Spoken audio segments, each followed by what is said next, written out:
At the same time, we have the Secretary of Defense, Pete Hegseth, who is apparently in the cafeteria. No, he is on a tour of in Huntsville, Alabama at the Redstone Arsenal. And this is the pool camera following around the secretary there in Alabama. So a couple different things we are tracking for you here on this Friday afternoon. But we do want to start with what has turned out to be, unfortunately, the big story of the day locally, and that comes from Muskego. And I mentioned the cold. We bring in our Brett Lemoyne all bundled up there down in Muskego. Brett, we're going to try to get you back into your nice warm car in just a little bit here. But a story that, honestly, I've been impressed with how many of our newsroom people we've seen online have responded to this. Tell us about this awful fire that started this morning. Yeah, Carl, you know, it's so rare that you go into a community and you talk to people and they all tell you the same thing, that this particular place that has burned now down to the ground was so beloved and so frequented by so many locals. This is the Bass Bay Brew House behind me, and you can see there are still firefighters and crews that are on scene now. There's still smoke billowing out of what's left of this building. The call came in at about 6 o'clock this morning, and when police arrived, Muskego police say they already had a large portion of this building that they saw on fire. It was the north side in particular. Smoke was really even visible from Brookfield and New Berlin. Thankfully, no one was inside. Everyone was able to self-evacuate and get out. The owner's family actually lives in a house that's either next door or attached somehow to Bass Bay Brew House. But this was truly a family-owned restaurant. From what I'm told from locals, it's changed hands a few times over the years, but it's really been a staple here in Muskego for decades. The fire department that was in charge of this is Tess Corners Fire Department. They had to call a second alarm. There are so many different departments, Carl, that responded to this fire. I actually lost track. That's how many. It was just a page-long list of different departments. But the bottom line is freezing temperatures and also a lack of hydrants in this area made for a very difficult fire to put out. Hours and hours that have been spent out here. And as you can see, Carl, there are still crews that are here. There's still billowing smoke from this building. And I'm sure, Brett, still so much to uncover and investigators will look into. Do we know anything yet in terms of what may have caused the fire? And then I think there is some good news, thankfully, on any potential injuries from this fire, given that you said the owners actually lived there. Yeah, so everyone was able to get out safely. We did hear that some family members did go to the hospital. I am not aware of any significant injuries, but that is a good thing. And as to your other question, we don't know what the cause is. There are still, you can see Muskego police behind me. They're actually canvassing this neighborhood, trying to get some videos and some information from some people that it would be obviously routine in any fire, but certainly the magnitude of this fire, Carl, was really quite incredible. We have drone video that we'll be showing and that you can actually watch on Fox Local right now of just how massive this was. I mean, flames shooting into the air and again, smoke that could be seen for miles. Do you get any sense, too, of just how challenging this was for firefighters? You're obviously out in the cold right now, but that combination of water needed to put out a fire, of course, can turn to ice very quickly. Yeah. I'm thinking about, going back and forth to the trucks, and all of a sudden you're basically on a rink out there. Yeah, so we saw even as far down as just around the corner here that there were trucks that were kind of hauling water back to the scene, whether it be through hoses or other means. But yeah, it was very difficult, and you can see. I mean, when you're right on the there and in basically in a residential neighborhood, so it is difficult to get water to a scene like this. But certainly. The sad part of this is that the building, according to Muskego police, appears to be a total loss.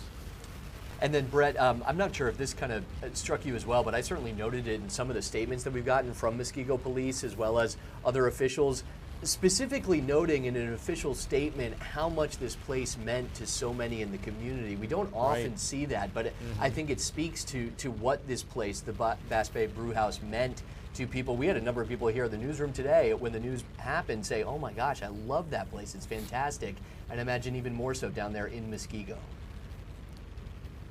I spoke with a woman who lives a couple blocks away who told me that this place meant a lot to her and her family. She remembers coming here with her dad decades ago, people that had their came here after their children's first communion to celebrate. It was also a banquet hall, a venue too, so you imagine that people got married here, had family reunions here. It was really something that was truly ingrained in the culture here in Muskego.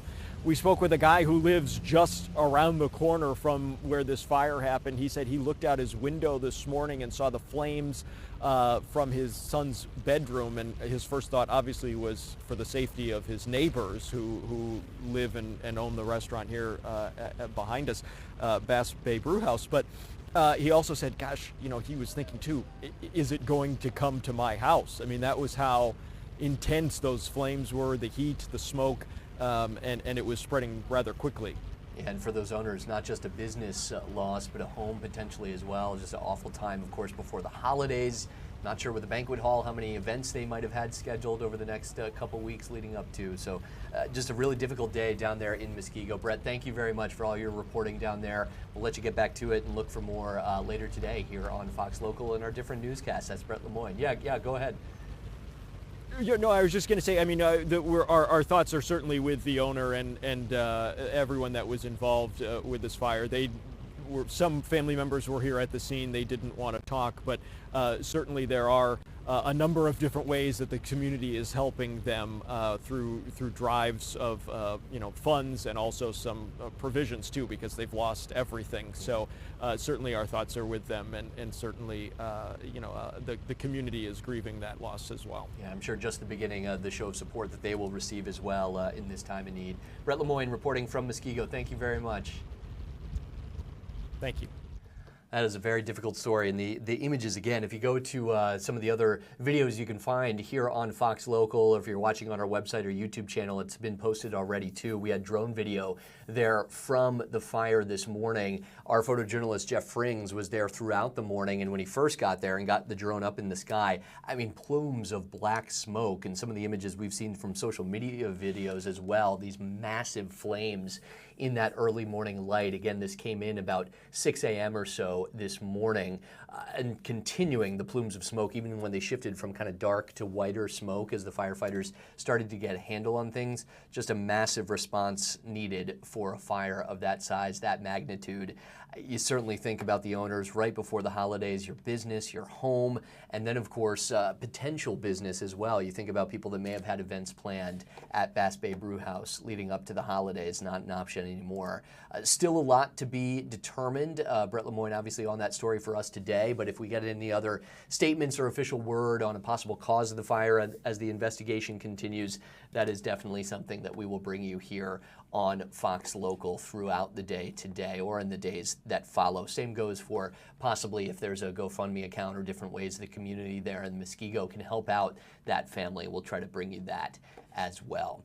All right, another live look outside. Hey, we can see the sunshine out there in Milwaukee, but it's not providing much in the way of warmth. We certainly know that as we give you a look at downtown, some of the blue sky and sunshine showing. We're going to check in with our weather expert, Stephanie Barrichello, a little bit later on here on the Wisconsin Live Desk, but just to give you a sense of how crazy the next few days are going to be, we know Wisconsin winters are something, but take a look at this. Actually, excuse me, wrong button pushed. Take a look at this. There we go. Got it that time. Look at the temperature change. Saturday and Sunday, the high temperature, 6 degrees on Saturday, just 10 on Sunday, and more importantly, the feel-like temperature below that when you factor in the wind chill, absolutely brutal cold coming our way for the weekend. But then what a turnaround, right? By Wednesday and Thursday, 40 degrees for the middle of next week. So we might finally get some of that ice and snow melted that's caused so many problems for us throughout Milwaukee and southeastern Wisconsin. The ice and snow covering up big piles of leaves that weren't cleared before the end of leaf collection season in so many different communities. So there you go. If we get through this weekend, if we can hold on till Tuesday, but especially Wednesday and Thursday of next week, we're in much better shape here in Wisconsin. But man, I guess that's winter here in the Great Lakes, right? You never know exactly what you're going to get. All right, we are going to take a short break here on the Wisconsin Live Desk, couple minutes, and we will be right back to it with some other news of the day. There's also some things coming out of the White House today that I want to mention as well. Just came across one of the feeds I was watching. So we'll check in with that after a 2-minute break here on the Live Desk.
Wisconsin Live Desk.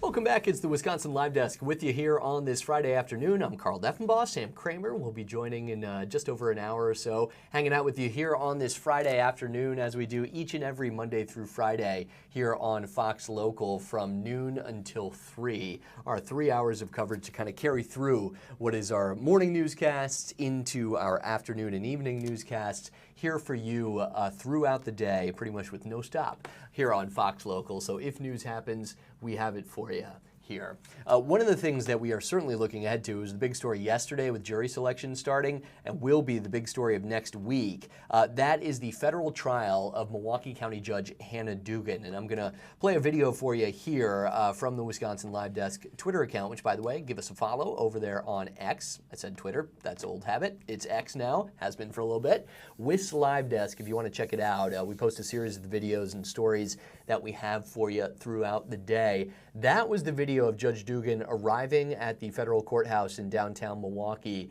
yesterday for jury selection. There's been a series of pretrial hearings with the defense and prosecution working out some details of the case, along with Judge Lynn Adelman, who will oversee this starting Monday. And then jury selection happened yesterday. The video of Judge Dugan there coming into downtown Milwaukee and entering the courthouse. Now, the reason that this has received so much attention is the ongoing immigration battle in terms of policy in America, including arrests at courthouses throughout the country. That arrest of Judge Dugan back in April following the seizing of Eduardo Flores Ruiz, an undocumented man who was appearing in Judge Dugan's courtroom and then tried to get away from ICE agents but was eventually captured outside of the Milwaukee County Courthouse, became one of a number of flashpoints in the immigration debate around the country, with the Trump administration especially seemingly targeting this case as an example that judges themselves, in their opinion, the administration, are not above the law, while the defense for Judge Dugan has argued throughout the case that she was just working under her rights as a judge, her powers in her own courtroom to move that courtroom and operate in that courtroom as she sees fit. So all of it, months of this debate, both online and in person, in different trial hearings, eventually a grand jury deciding to indict Judge Dugan. All of it leads to Monday morning now, when we are expecting the trial to begin with opening statements. So let me pop up a couple things, kind of what to expect. We're setting the stage so you get up to speed here on the live desk for what we will have for you Monday throughout the day on Fox Local. So opening statements expected around 9 a.m. Monday morning. The witness testimony will follow, with the prosecution, the government in this case, laying out its case. At least 28 witnesses could be called over the course of the week. That's what we've heard from the federal prosecutors, kind of giving a sense of the expectations for how long their case could take to lay out. We have not heard from the defense team if and how many witnesses they expect to call, what that will look like once the trial shifts to their side in the defense of Judge Hannah Dugan. Right now, everything we've heard, including in jury selection yesterday, is that the trial is expected to last about a week. So that would carry through starting on the 15th, basically to the 19th is the Friday of next week, 1 week from today. If the case were to go into the following week, or jury deliberation perhaps, well, then that gets interesting, and that certainly came up in jury selection yesterday, the fact that that would be the week of Christmas. Christmas coming on a Thursday this year, the 25th, so that could potentially be an issue if the jurors are still debating, or if the case itself takes longer than next week to wrap up. Could we end up bumping up against the holiday? Federal courthouse closed on Christmas, so it's not like they could continue through that holiday necessarily. So all of that kind of conjecture, at least at this point, we're expecting the trial to last about a week, according to the judge overseeing this, Judge Lynn Edelman, a U.S. District Judge here in Milwaukee. But again, it all begins Monday with opening statements at 9 in the morning. After yesterday, we do have our jury set, and here is who makes up the panel. 14 jurors. That's because 2 of them will be alternates. So they go through the process just the same as the other 12, hearing all the testimony, getting the same instructions from the judge. But that it remains to be seen who the actual 12 will be to decide Judge Dugan's fate. And those 2 alternates are also in place in case something were to happen outside of the norm for one of the jurors and they had to drop out of the case. Well, then you have your 2 alternates. But we know of the 14, it's a makeup of 9 men, 5 women. There were about 70 to 80 people involved in the jury selection process yesterday, eventually got whittled all the way down to those 14 who will be on in the jury bench in the seats there when Judge Dugan goes to trial on Monday morning. And then our coverage will really kick into high gear. We've obviously had a lot for you in the lead up to this high profile trial that's received national attention, but it really, really jumps up on Monday, and that's on all of our different online platforms for you. FOX6Now.com, our YouTube channel, TikTok. We'll have breakdowns of some of the key moments and some of the things to look ahead to in the days to come next week. But I really want to focus on that gavel-to-gavel coverage on Fox Local, because that's what we are going to be bringing you in full next week, throughout the week. So basically, instead of the normal lineup here on Fox Local in the afternoon, where we have the Wisconsin weather experts from 12 to 12:30, the Wisconsin live desk, 12:30 on to 3:30, those 3 hours each day, we are blowing all of that out for coverage of the Judge Dugan trial. So we'll be on here on the live desk with coverage from noon until 4, Monday through Friday, basically, of next week. And the reason for that, and I kind of can't hit this enough, is the fact that this trial in a federal courthouse, there is no video or audio recordings allowed inside. So you think back to some of the other high-profile trials that we've covered here in southeastern Wisconsin, the Maxwell Anderson trial in the death and murder of Sade Robinson, the Kyle Rittenhouse trial, going back to some of those protests down in Kenosha in the wake of the George Floyd killing. Those trials, we were able to bring you the live feed from inside the courtroom. That is not the case with the trial of Judge Dugan. No recordings allowed inside. So how are we going to do this? Well, we are going to be your eyes and ears instead inside that courtroom all next week, We have a team of reporters who are there at the Federal Building, downtown Milwaukee, bringing you the updates from inside the courtroom. I will be here at the Fox 6 studios with our Fox 6 investigator, Brian Polson, as well as a couple of my fellow co-anchors, Ben Handelman and Kim Murphy, hosting that coverage for you noon until 4. We will bring you the word from our reporters, including Bill Miston in the courtroom, Ted Perry, who will be listening in from the courtroom as well and able to join us to bring you those moments, describe what is actually happening inside the courtroom throughout the week. This massive trial that has received attention from the federal government, of course, and from immigration rights groups, as well as more left-leaning groups around the country as well. Really become this focal point in the immigration debate here in the country. So again, that's noon to 4 all next week. We'll have a series of legal analysts joining us, including Julius Kim, political expert, Mordecai Lee throughout the week, as well as other guests. So please take advantage of that coverage next week. If this is something that you're interested in, that you care about, we are going to bring you coverage that you won't find anywhere else as a result, and a way to understand this trial and really dive into the key moments with us throughout the week. The other thing that we will have for you, and we want you to be involved with this as well, you're kind of watching, listening, learning along with us. If you have a question, and there are plenty that we've had already, a complicated process, also the comparisons to a federal trial versus what we normally see in Milwaukee County Court or the result. If you have a question about the case, well, you can scan that QR code, or if you're not able to do that right now, fox6now.com has that same information for you.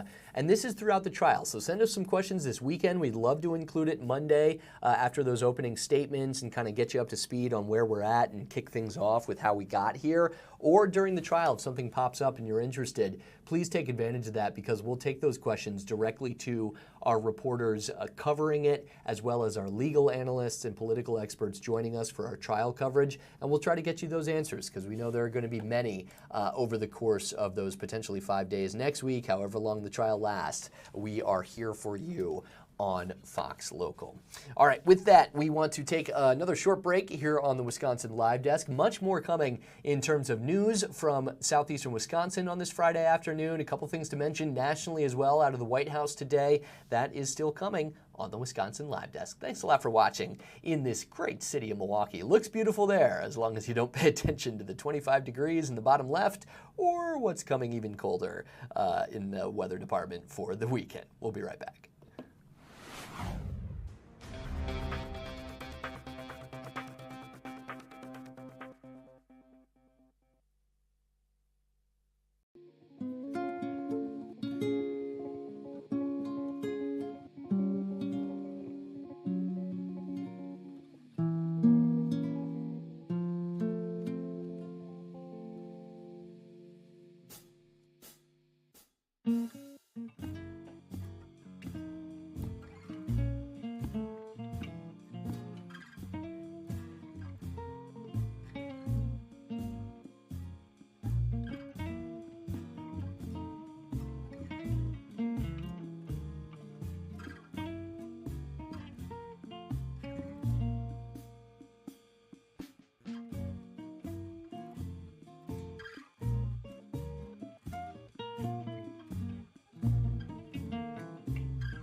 This is the Wisconsin Live Desk.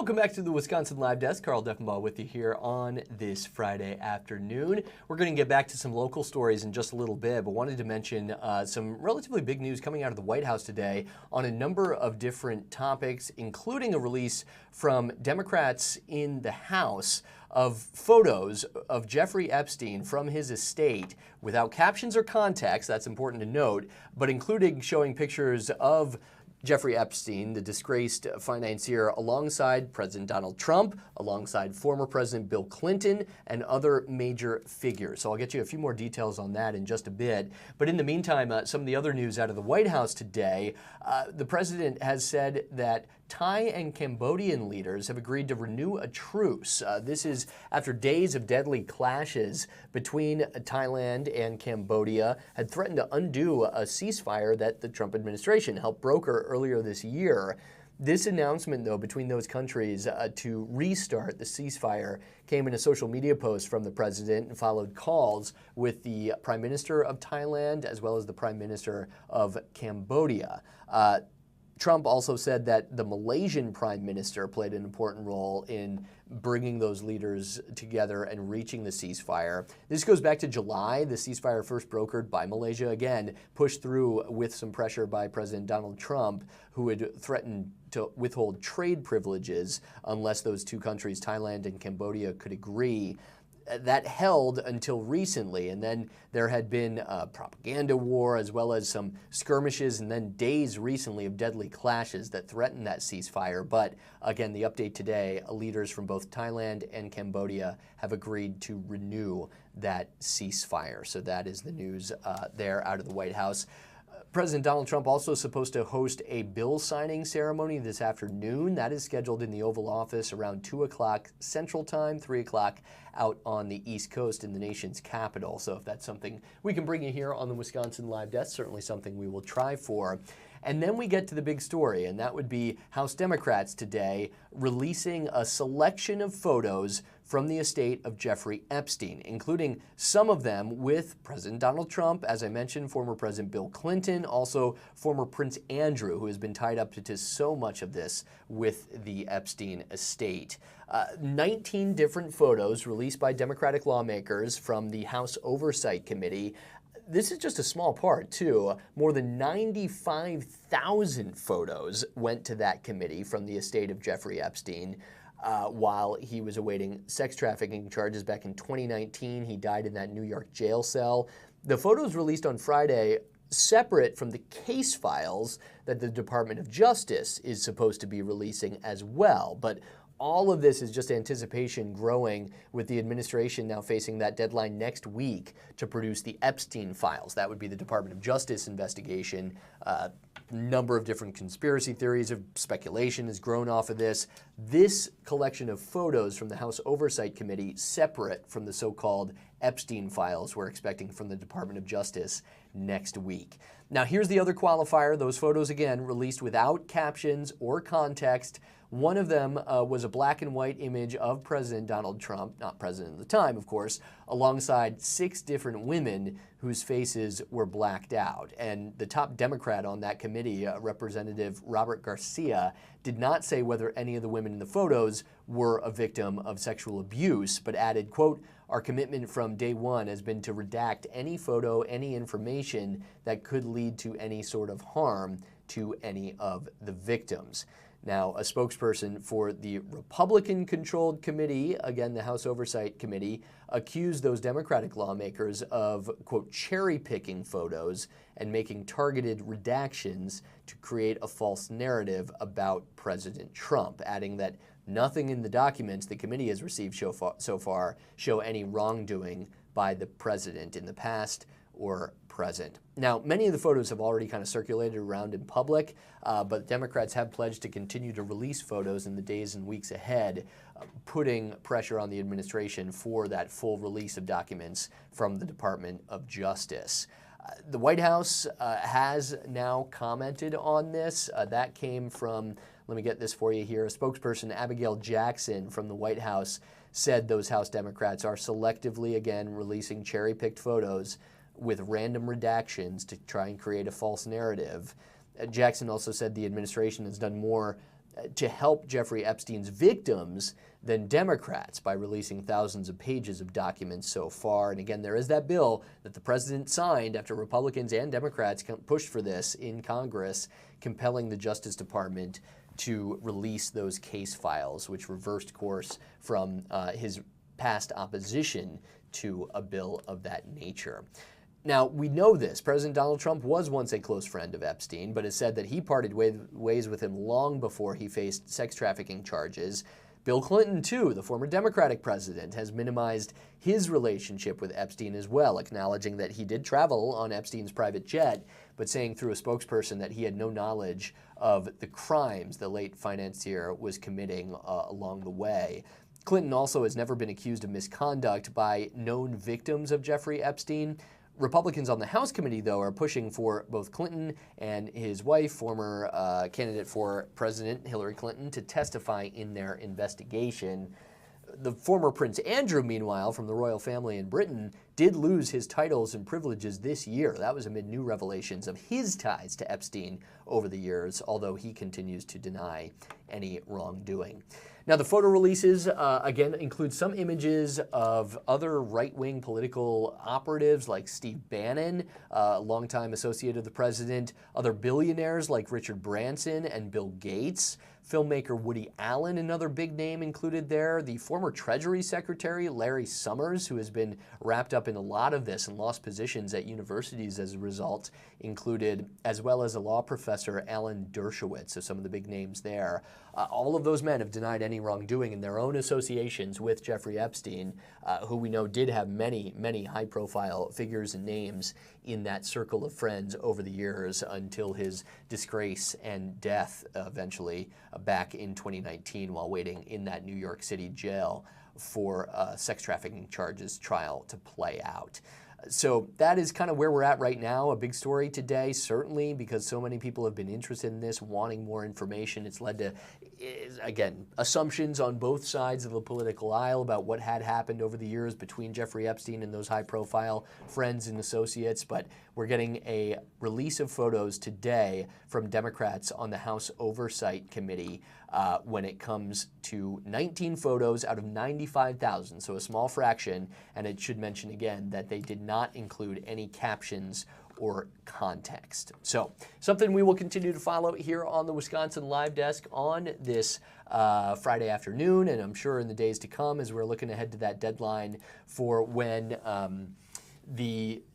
when the full Epstein files, so to speak, from the Department of Justice may be released. But in the meantime, that's an update we got from House Democrats today. All right, we're going to pop something else up for you here. Hey, I haven't brought in our producer yet. We should probably do that. Delaney Reed, how you doing? You're hanging out back there. My apologies. I know you and Haley always have some fun back there. I haven't brought you in yet. How are you?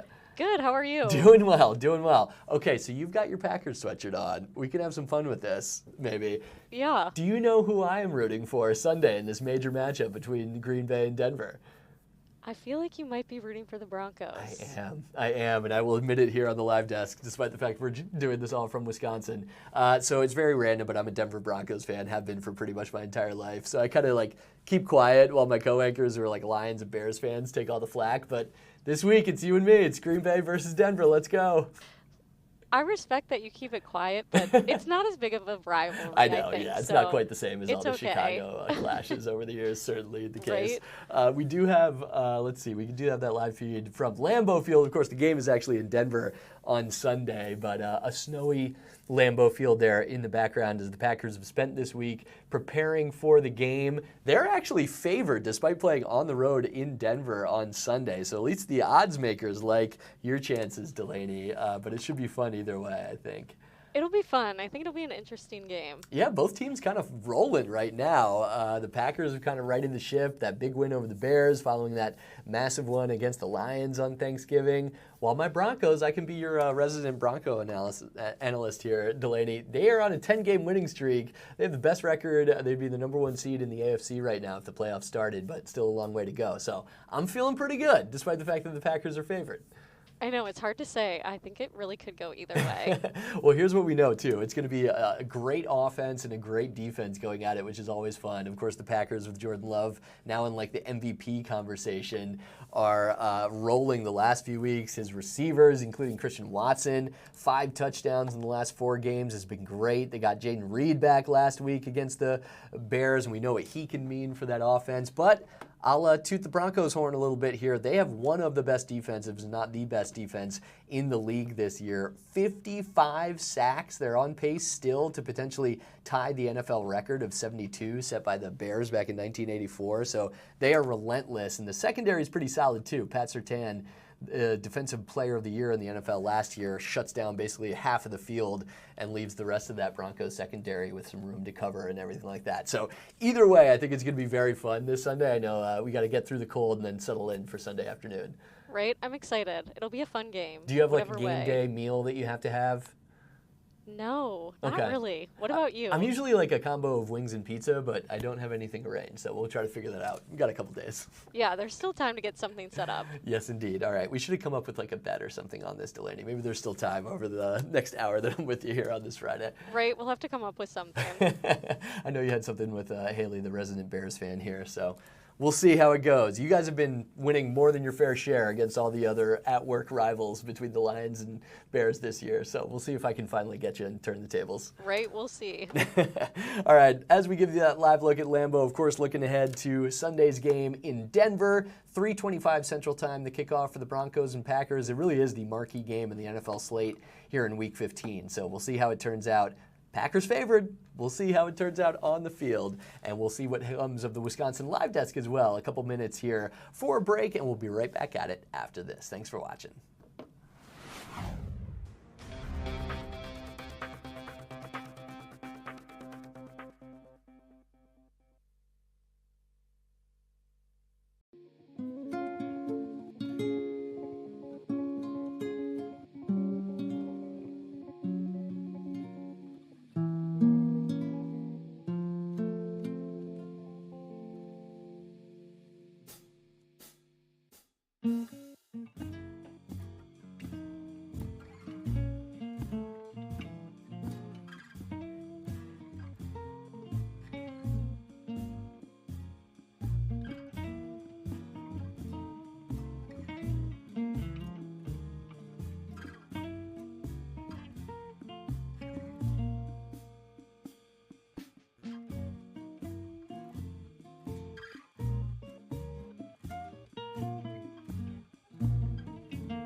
This is the Wisconsin Live Desk.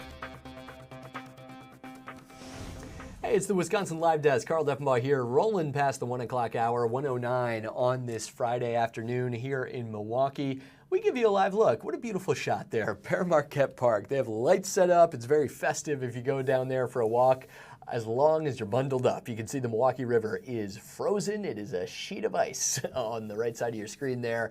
The rotunda there looking good if you want to go check out the lights. Maybe wait till middle part of next week, and we'll get to more of that with our weather experts here in a little bit. But Milwaukee looking like a winter wonderland there downtown at Pear Marquette Park.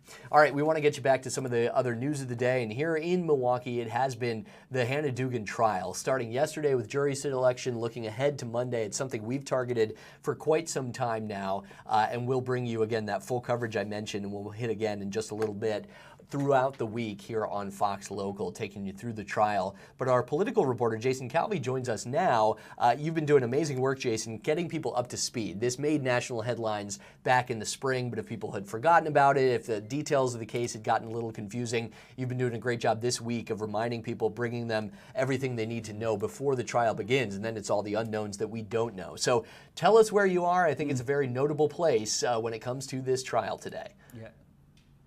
Yeah, one thing you're going to notice is we have a camera. We can record in the hallways of this courthouse. This is the Milwaukee County Courthouse, and all of this whole case centers on what is alleged to have happened in this hallway.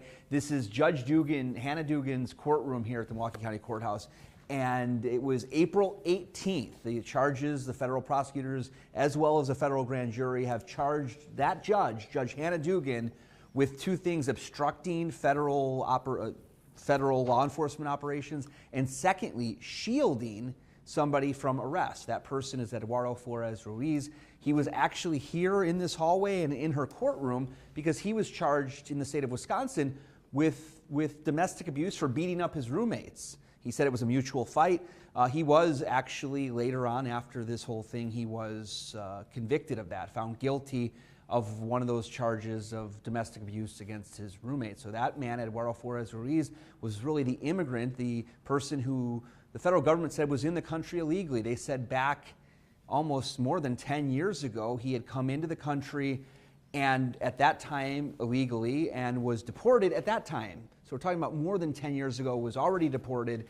And then they said he came back into the country illegally. So federal agents were waiting right where I'm standing, right where the camera is. In fact, there were several federal agencies that were represented here. ICE, you had FBI, you had DEA, which is Drug Enforcement Agency. You also had Customs and Border Patrol. So you had a bunch of different federal agents that were here in this hallway, ready to arrest that particular man, Eduardo Flores Ruiz. They told the bailiff, the county deputy who was inside the courtroom, they told security at the gate when they entered that they were here to arrest him after the hearing wrapped up in Judge Dugan's courtroom. So that was why they were here. They said they were here to arrest him because he was in the country illegally for a second time after already being deported. He was in the state court here in Milwaukee because he was charged with beating up his roommates. So he had a hearing inside of that courtroom. What's alleged to have happened was, and you can see it in surveillance video, Judge Dugan comes out of her courtroom, comes here to where I'm standing, and talks to several of those federal agents. And she gesticulates. She kind of points that way. And according to the prosecutors, she ordered and demanded those federal agents to go talk to the chief judge, Carl Ashley. His office is right there, past Judge Dugan's courtroom. There is a small hallway. Once you get through the double doors here, there's a small hallway. Then there's another set of doors and a small reception area. And then past the reception area are a bunch of offices, or several offices for the chief judge and his staff back there, and court administrators as well. So while those federal agents said they were ordered to go talk to the chief judge, what the prosecutors say happened next was Judge Dugan went back into her courtroom and then brought Eduardo Flores Ruiz up and with his public defender, and then brought them to a non-public door that's used in the courtroom that's been used. It's actually here, and if you see the sign here, it says jury court staff door number 615-1. So past this doorway is a hallway.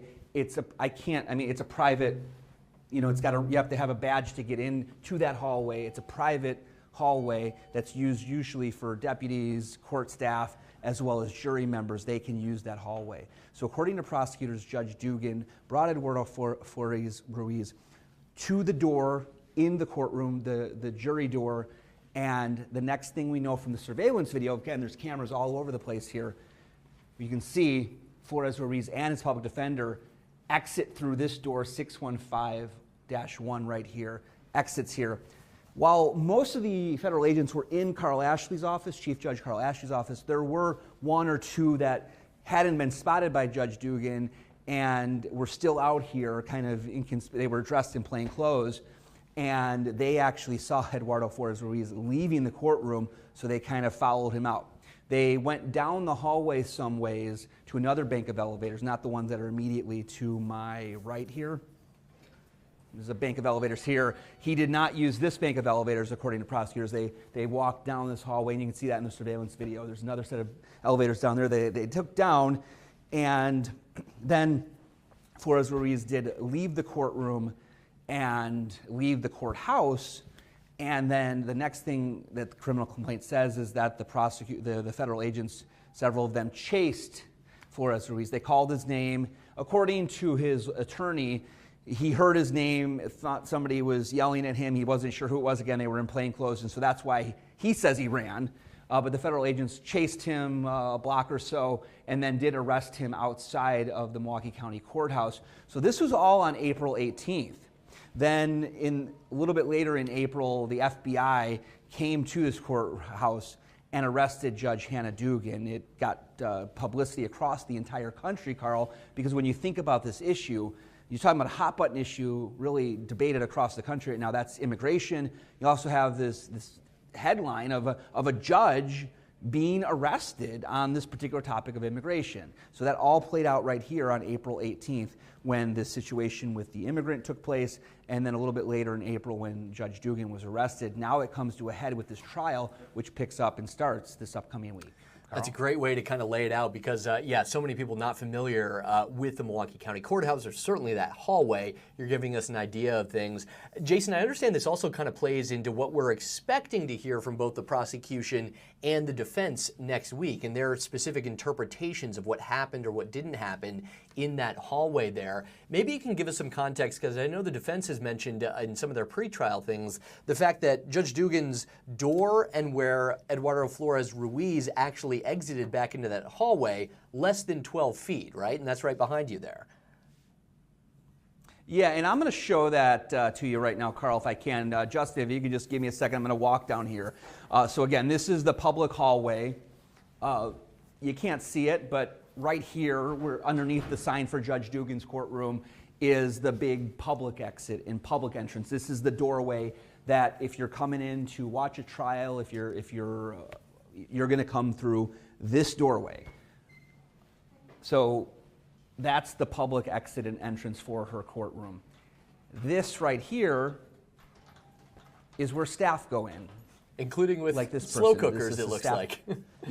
Yeah, and you do need to have a badge to swipe through the gate here. I would not be able to go through this door. It's a non-public entrance, and so that's, jury members use this door to go into the trial and have then go into the jury box when they're judging a case. So this is the door where Eduardo Flores Ruiz came out into this public hallway.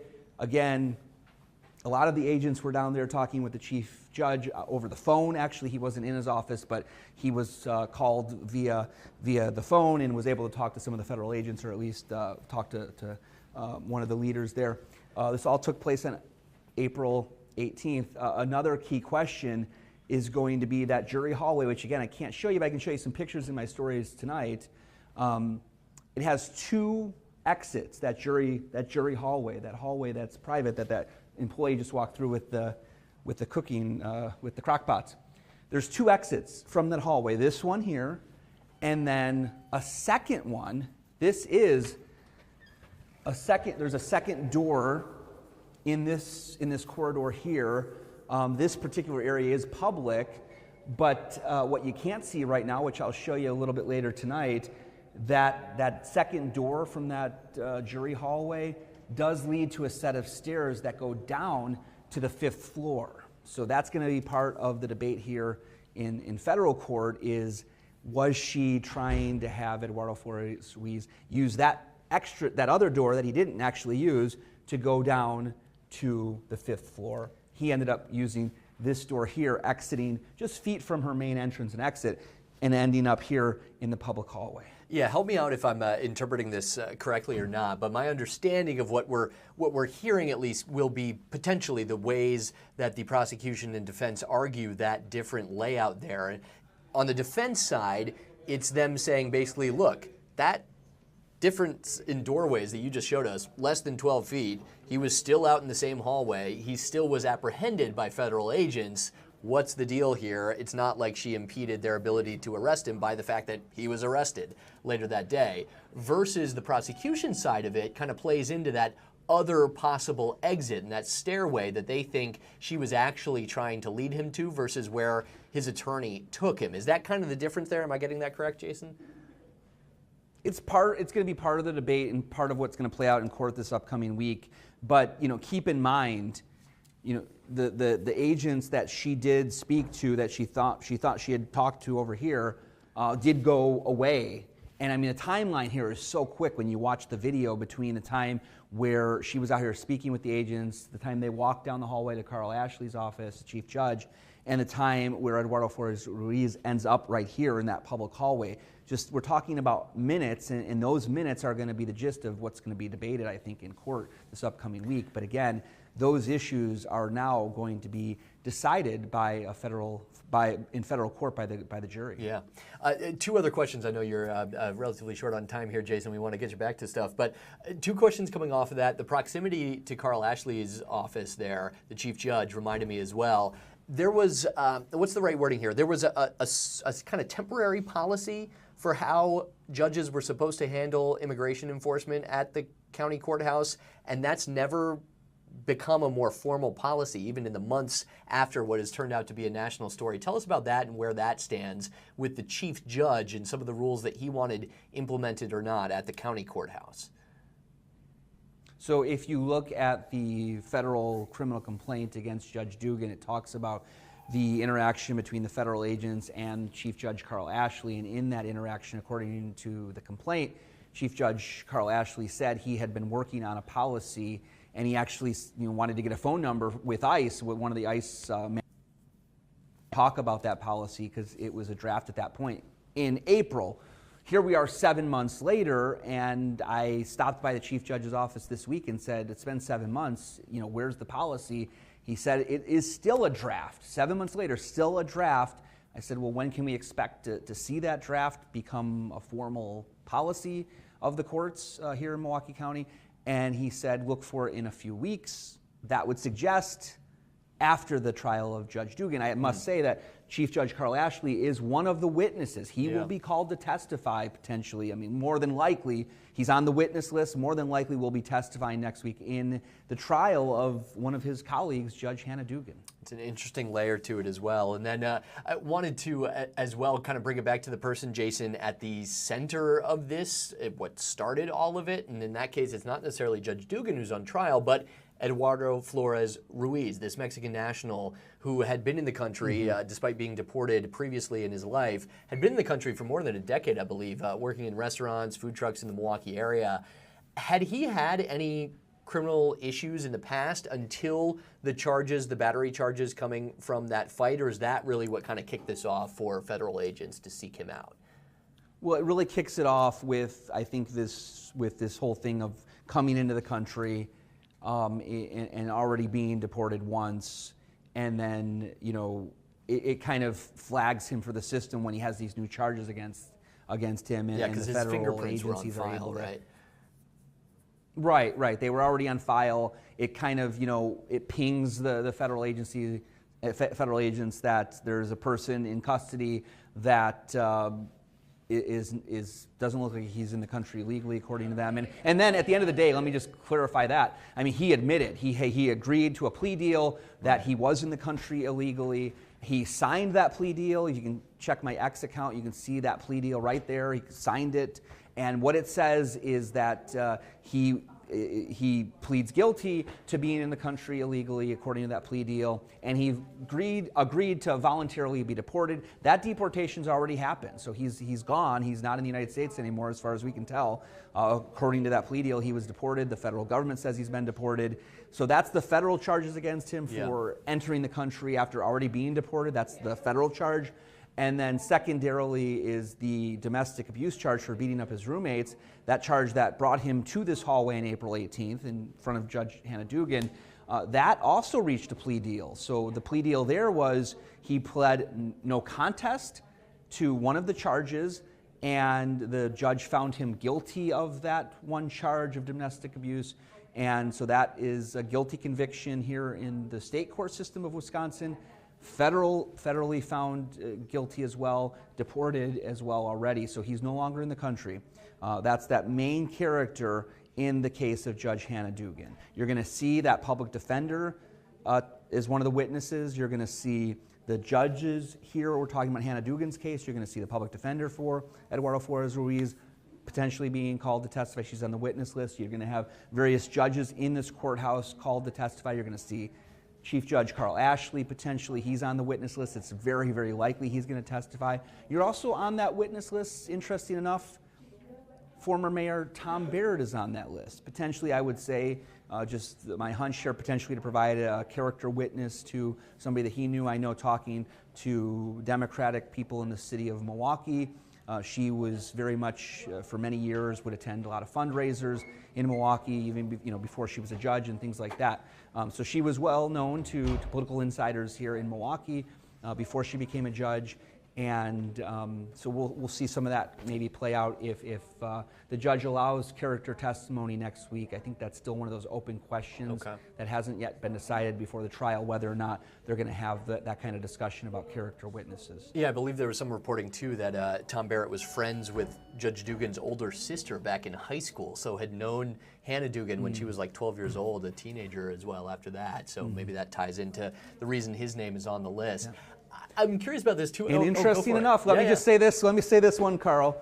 Sorry, there's a delay here, folks at home. That's why I interrupted Carl. Wasn't trying to interrupt you, Carl. No apology needed. But interesting enough, Tom Barrett actually was an intern in the very courtroom where Judge Lynn Edelman now serves. Lynn Edelman was appointed to the bench many years after Tom Barrett was an intern. But when Tom Barrett became ambassador to Luxembourg under President Joe Biden, he took his oath of office in the very courtroom where he was once an intern, which happens to be the courtroom overseen by Judge Lynn Edelman, who's overseeing the federal case against Judge Hannah Dugan. So all those connections coming together here.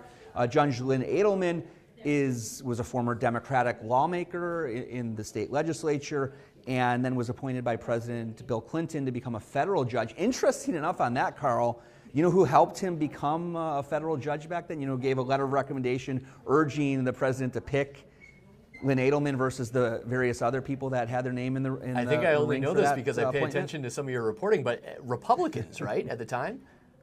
Yeah, it was Republicans, including Governor Tommy Thompson at the time, writing glowing letters of recommendation about their colleague in the state legislature, State Senator Lynn Edelman, praising him.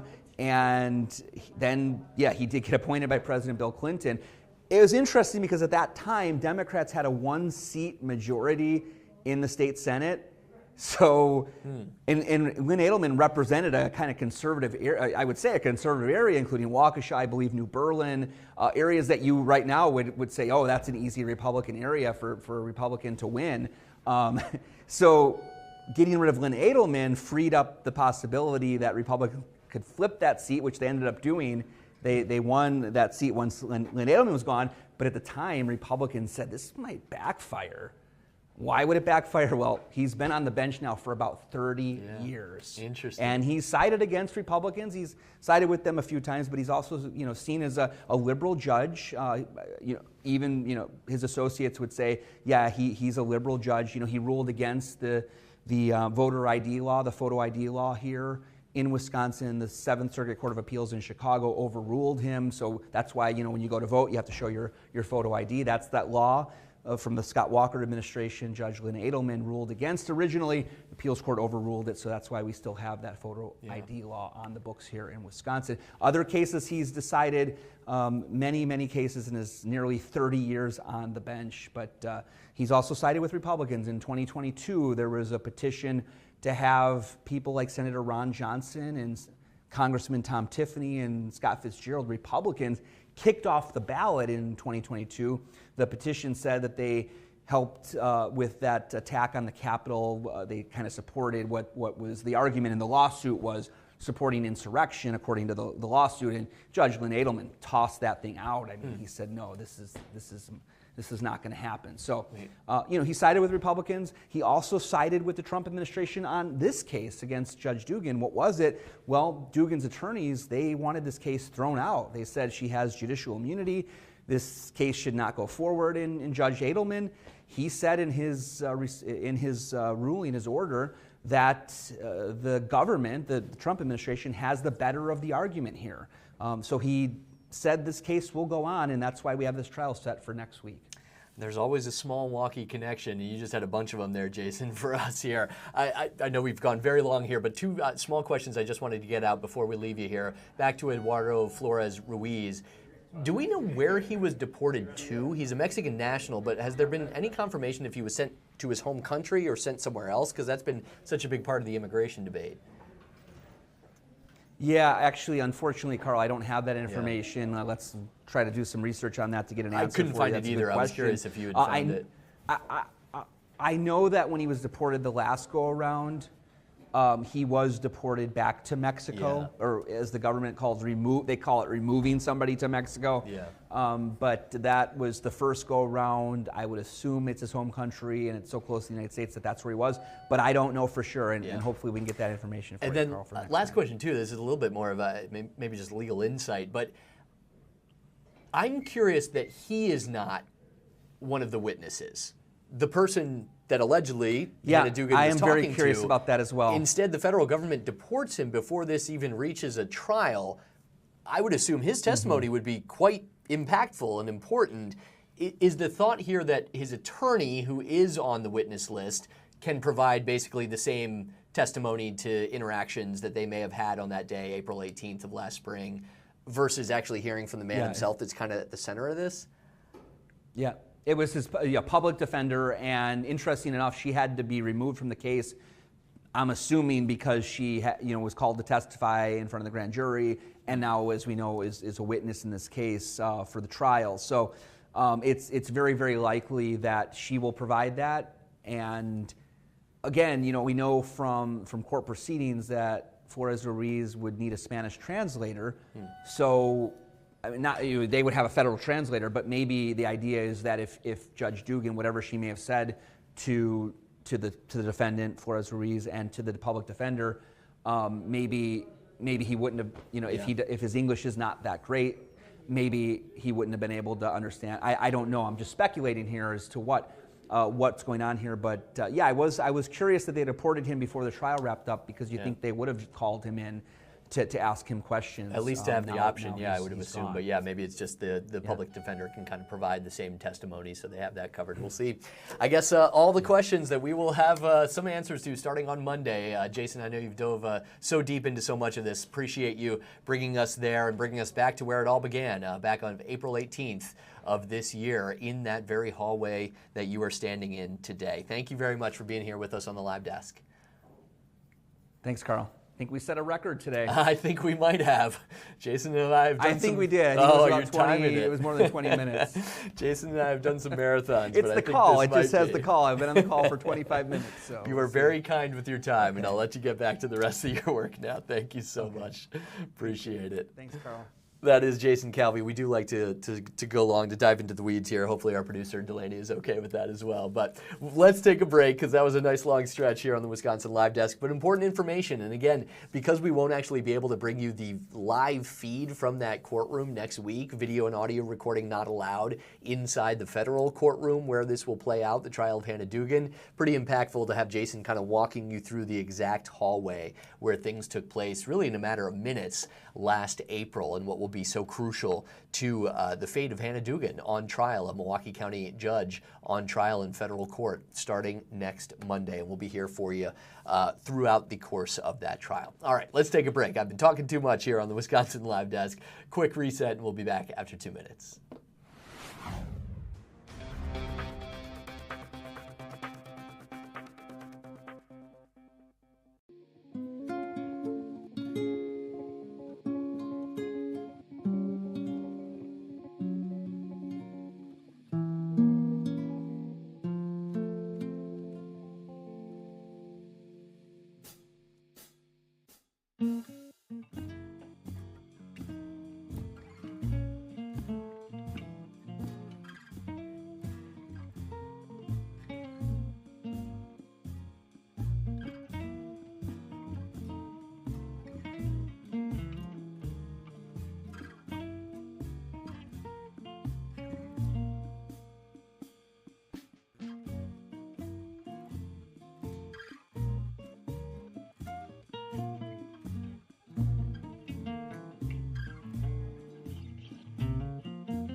Wisconsin Live Desk.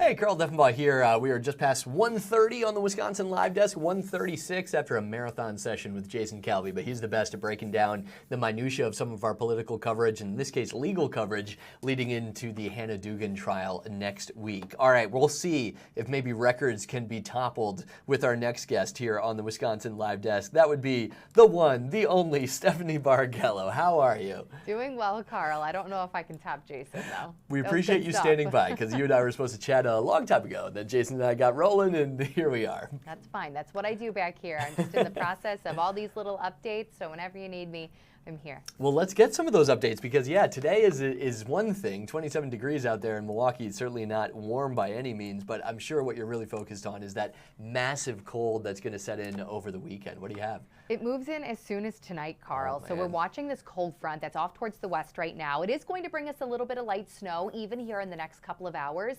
So don't be surprised if you see at least a few flurries flying here or there, but that really is going to signify that the cold front's on its way in. Then we're going to see the wind ramping up and temperatures will begin to tumble later on tonight. So yes, like you said, today we're in the 20s. Tomorrow we're going to struggle. We may reach 6 above 0 for a high temperature in the afternoon, but it really is those morning hours for Saturday and Sunday. We have a cold weather advisory, formerly a wind chill advisory, so it just goes to show how low those wind chills are going to drop. But both Saturday and Sunday morning, they could be between -20 and -30. And in cold like that, it only takes about 15 to 30 minutes for exposed skin to experience frostbite. So that's the reason why we have these headlines put into place.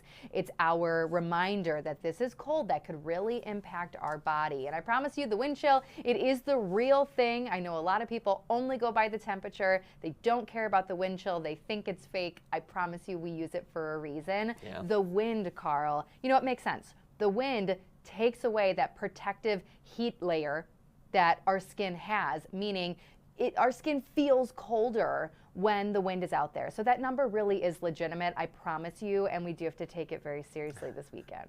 It's honestly surprising that some people don't, right? Just step outside when it's windy. You'd be surprised. You'll feel the difference, right? At least I do. That's certainly the case. Let's get into some of the good news, because there is some of that, obviously. We got to get through this weekend, but I was pleasantly surprised when we were chatting earlier about what a turnaround midweek will present next week. It is such a Wisconsin 6-day forecast right? here. So today's chilly. We get a little bit of snow. Over the weekend, it's all about the cold, maybe some snow on Saturday. We're really watching the storm track very closely for this system that's out towards the west. It's primarily going to stay south of us, but there's the chance some southern communities end up seeing a little bit. But really, once we get past this weekend, take a look at this. I think this is the right graphic. Look at these temperatures. I mean, that's amazing. To go from 6 degrees for a high temperature Saturday afternoon to 40 Wednesday afternoon, and that'll be the first time we're above average all month long. What was that, last weekend or early this week when we had a little bit of that wintry mix? Our temperatures were in the 30s, but that was still a bit below average for this time of year. So this is going to be our first time where we are at least a little bit above. Now, that being said, that does mean we have a couple of days where we're going to see some melting, and Thursday could end up being a bit messy too. There is actually the chance Thursday that a system brings some rain. So going to clean things out a little bit, but I know the holidays are not too far away, so I want some snow to stay on the ground. It's going to take more than a few days to completely clear everything, but it's just really interesting to go from one extreme to the next. I mean, tomorrow's high temperature is 30 degrees below average, and then 6 days later we're above. It's just it's one extreme to the next. It's a good reminder, though, that I feel like recently, it's felt so cold. I'm like, I know it gets cold in winter. It doesn't get this cold though, right? Yes, we are dramatically below what is normal and what is average for us as well.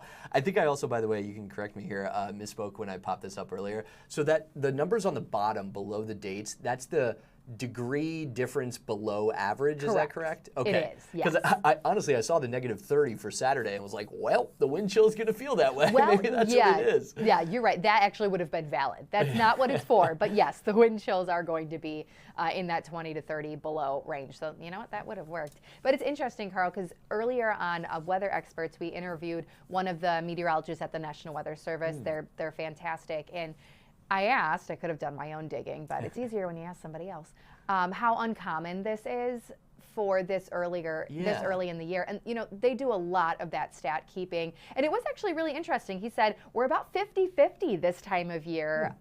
Since we kept records back in the 1930s, about 50% of Decembers do have cold spells like this, or at least with wind chills this cold. But that being said, it's been a while since we've had cold this early in December, certainly as of the last 3 to 5 years. We all know our winters have been kind of wimpy here. I know, honestly. So this feels very cold, and I can't stress enough that, again, those wind chills, they're in that dangerous range now. Yeah, well said.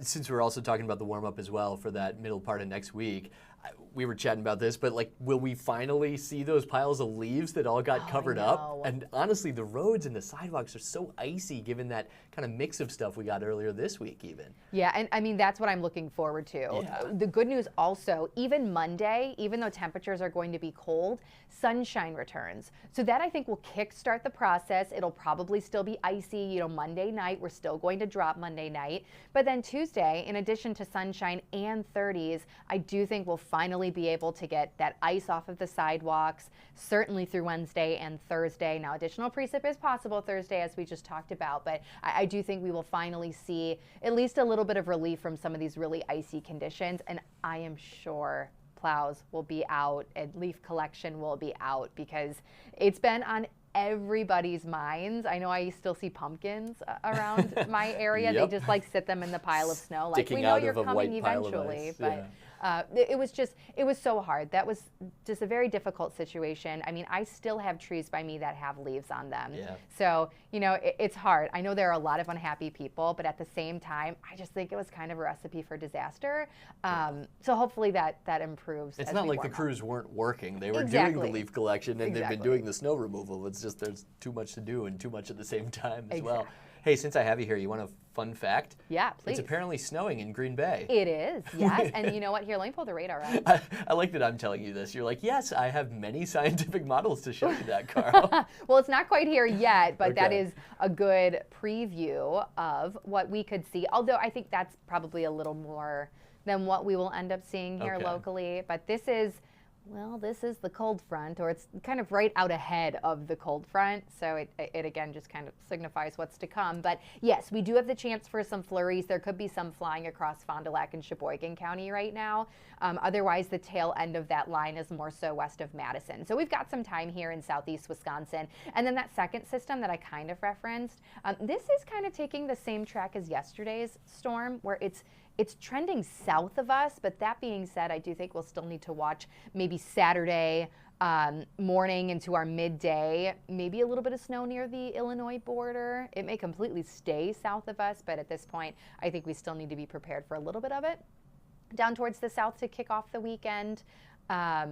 But yeah, Green Bay, that was a pretty beautiful picture. I know, right? We had the frozen tundra there when the Bears came to town for that game last week. Now we get a snow globe effect up there in Titletown for the folks watching. Hey, it is the Wisconsin Live Desk, right? We got viewers all over. Exactly, exactly. We have some great cameras across the state, too. It's been fun as we continue to see new ones pop up on our network of cameras across the country to see the Wisconsin ones. Because there's one out west near Eau Claire that's really awesome. During the fall, it had beautiful fall foliage. But it's a treat to have so many cameras. Yeah. All right, I'll take put it. you on the spot. Doesn't have to be a Wisconsin one. Your Okay. favorite camera that you love going back to in our entire network of hundreds of cameras. Okay, well, let's see. I love, there's plenty out west, like Yeah. in the mountains. So I love looking at those. There's a new one in Bozeman, Montana. That's Ooh, okay. absolutely stunning. Good ski but area. my absolute favorite, so, and you know this about me, I vacation every other year in Myrtle Beach, South Carolina. Should have guessed. And whenever I work a morning shift or a weekend morning shift specifically, I will purposely watch the sunrise on that camera because it just brings back so many memories, and it's such a beautiful place. So I would say that's probably my favorite. But we good. have so many. I mean, we have some from like Gatlinburg, Yeah. which is gorgeous, and then California and all the beaches down south in Florida. It's nice because if we ever, well, on a day like today, want to feel a little Yeah. warmer, we can just head down south to Florida and look at the waves. I know Rob loves his Aruba camera. He'll bring that up to yeah. mess with us too when it's especially Yes. cold, so maybe this weekend will be appropriate. In the meantime, maybe someone somewhere is watching this and saying, I love the Packers and I love snow, so this There you is the go. most beautiful picture out there. A hearty Wisconsinite. I should have guessed the Myrtle Beach camera stuff. I know, that was an kind easy of a layup. one. I should have known that one. All right, thank you so much, especially for all the work you've done kind of preparing our viewers for this and getting them ready to go. Because, yeah, this weekend, it's going to be brutal, it's going to be rough, but we'll get through it. Right? Yes, there's light at the end of the tunnel. We just got Yes. to tell ourselves that. Light, sunshine, and warmth. It's amazing. What a Amazing. combo. All right, that is Stephanie Barkella. Thank you so much. We will let her get back to some of those modeling and forecasting that she'll bring you later on the Wisconsin Live Desk. But in the meantime, a quick break once again. We'll be right back with more news, weather, maybe some sports as we're talking Packers Broncos as well. All still to come. Thanks for watching.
This is the Wisconsin Live Desk. Hey, welcome back. Carl Defenbaugh with you here. Final 10 minutes or so for me on the Wisconsin Live Desk, and then Sam Kramer will handle the last 90 minutes of our Friday here with you, with a couple great interviews coming your way as well. So looking forward to hearing Sam get into those leading into the weekend. One thing I wanted to mention too that's happening right now, let me pull up a camera feed that we're working on for you. 1 second here. That would be, this is an exterior shot of the, I believe, arraignment hearing for the former Michigan football coach. This is a story that started as a sports story, has become a national story because of the notoriety of Sharon Moore and the charges at play here. He was fired just 2 days ago on Wednesday as the head coach of the Michigan football team after he was officially charged with home invasion, stalking, and breaking and entering in an event that took place recently. Moore was arraigned December 12th, so that's today, and the judge has set his bond at $25,000. All of this happening in Michigan today. In court, the prosecutor in this case alleged that Moore entered a home of a woman that he had a relationship with, who is believed to be a fellow university employee at the University of Michigan, an inappropriate relationship. And on during that incident, grabbed butter knives and scissors from a kitchen drawer and threatened to harm himself. The police report also says that Moore, the former coach, and the victim engaged in a verbal argument that escalated to Moore threatening self-harm. Now, he allegedly left the home before officers arrived, but was then located and taken into custody. And that police report as well says that Moore was transported to a hospital for an evaluation and then was held at the county jail in that area. Now, the home invasion charge is itself a felony, while the stalking and breaking and entering charges are both misdemeanors in this case. He also underwent a second mental health evaluation yesterday and has to continue all mental health treatment as a condition of his bond right now. All of this has played out in the last few days after Moore led Michigan to a 17-8 record in the past 2 seasons, not including that 1-0 mark he had as an interim coach back in 2023. He's been replaced in the meantime by interim coach Biff Poggi ahead of the Wolverines bowl game coming New Year's Eve, the Citrus Bowl, against number 14 Texas. On Thursday, yesterday, the Michigan interim president addressed the firing of the former coach, Moore, who's just 39 years old, in a letter to faculty and students saying that the coach was immediately terminated when his alleged conduct came to light. He also said the university's investigation into the allegations is ongoing. So this is very much a developing story, but again, Sharon Moore, the former head coach of the Michigan football team, officially charged today with home invasion, stalking, as well as breaking and entering. 1 felony for the home invasion, 2 misdemeanors for the stalking and breaking and entering charges today. He was arraigned in front of that judge, bond set at $25,000 in court. So much more to come, but this is a story that has absolutely blown up, of course, starting with the sports side of it. Michigan's one of the preeminent jobs in college football. He was a successful coach, if not the high level that Michigan holds themselves to over 2 seasons in Ann Arbor, and is now out, fired by the interim president of the university after these allegations came to light. And now today, the formal charges against Sharon Moore. So much more to come from that, I'm sure, over the next few days and as this moves ahead now to a possible trial. But that's the latest I wanted to bring you here on the Wisconsin Live Desk on this Friday afternoon. All right, it is 1:53 on a Friday. A couple of the other updates I want to bring you as well. Let me switch over a camera to something else we were following. We had some of the news out of the White House today, and we'll give you a live look there at our nation's capital, the flags waving ahead of the White House in D.C. there. One other update that just came down from Democratic leaders in Congress. They are calling, some of the top Democrats in Congress are calling for the public release of the video that's at the center of this debate over military policy, and Secretary of Defense Pete Hegseth as well, when it comes to a September 2nd military strike that ended up killing two survivors of an initial attack on what it was allegedly a drug boat in the Caribbean. There have been an increase in these attacks. The administration targeting Venezuela specifically, and all of these alleged boat strikes. Well, that initial strike, September 2nd, had damaged a boat, and there were two survivors from that first strike who were then killed in a subsequent follow-up strike. And today, the Democratic leaders from both chambers of Congress, Chuck Schumer in the Senate and Hakeem Jeffries in the House, as well as many other top Democrats, including Senator Mark Warner, Representative Jim Himes, they all signed a letter to Defense Secretary Pete Hegseth calling for members of Congress to see the full, unedited video of that boat strike. They also say the video should be released publicly, though with precautions to make sure that sensitive intelligence information is not revealed. Hegseth has told lawmakers that he's weighing whether or not to hand the video over to Congress, including whether or not that video would reveal classified information. The Trump administration has released edited videos of the overall campaign on social media for the last several months, but those leaders in Congress from the Democratic side saying they want Congress to see the full unedited video of that boat strike from September 2nd, including the follow-up second attack that killed two survivors of the initial attack from that boat. So it remains to be seen. This has become a hot-button issue in Congress, certainly, with some Republicans as well, saying that they were not necessarily comfortable with the decision to a second strike. The military member of the U.S. Navy who ordered that strike was in front of Congress. I believe that was last week, can't remember exactly, but has been recently in front of Congress. Now that call from leaders on the Democratic side to release the full video to Congress, at least, while understanding that there may be some national security or intelligence complications to that. So, remains to be seen what happens there. We shall see. Just a quick update for you that just came across the wires here on the Wisconsin Live Desk on this Friday afternoon, so wanted to get you that as soon as we could. All right, another break, 2 minutes here on the Wisconsin Live Desk. We'll give you a live look outside. Why don't we take a quick whip around our great city of Milwaukee here, Pere Marquette Park. We showed you earlier with the ice of the Milwaukee River. It's only going to get more frozen this weekend with what's coming, unfortunately. But how about a beautiful shot of downtown with a bit of light on the clouds there on this Friday afternoon as well. All right, a 2-minute break. We'll be back with more on the Wisconsin Live Desk right after this.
This is the Wisconsin Live Desk.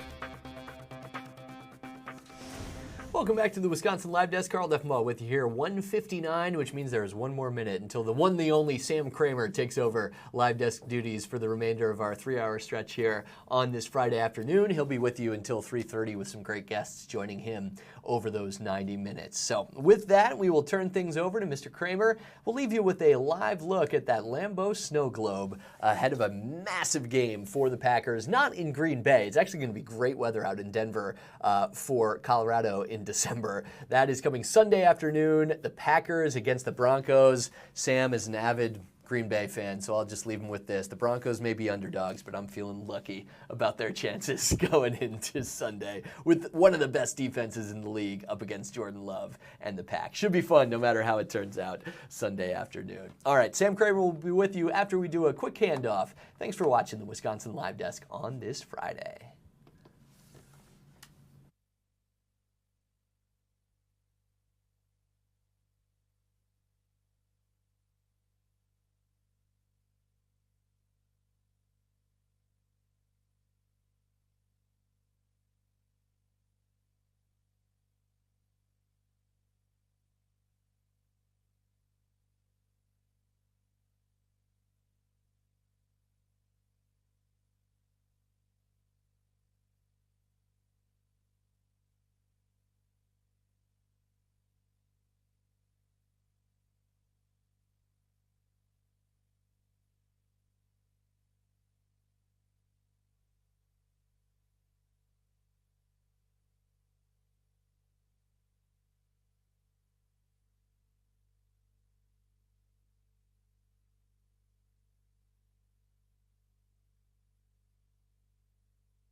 All right, everybody. Sam Kramer here with you.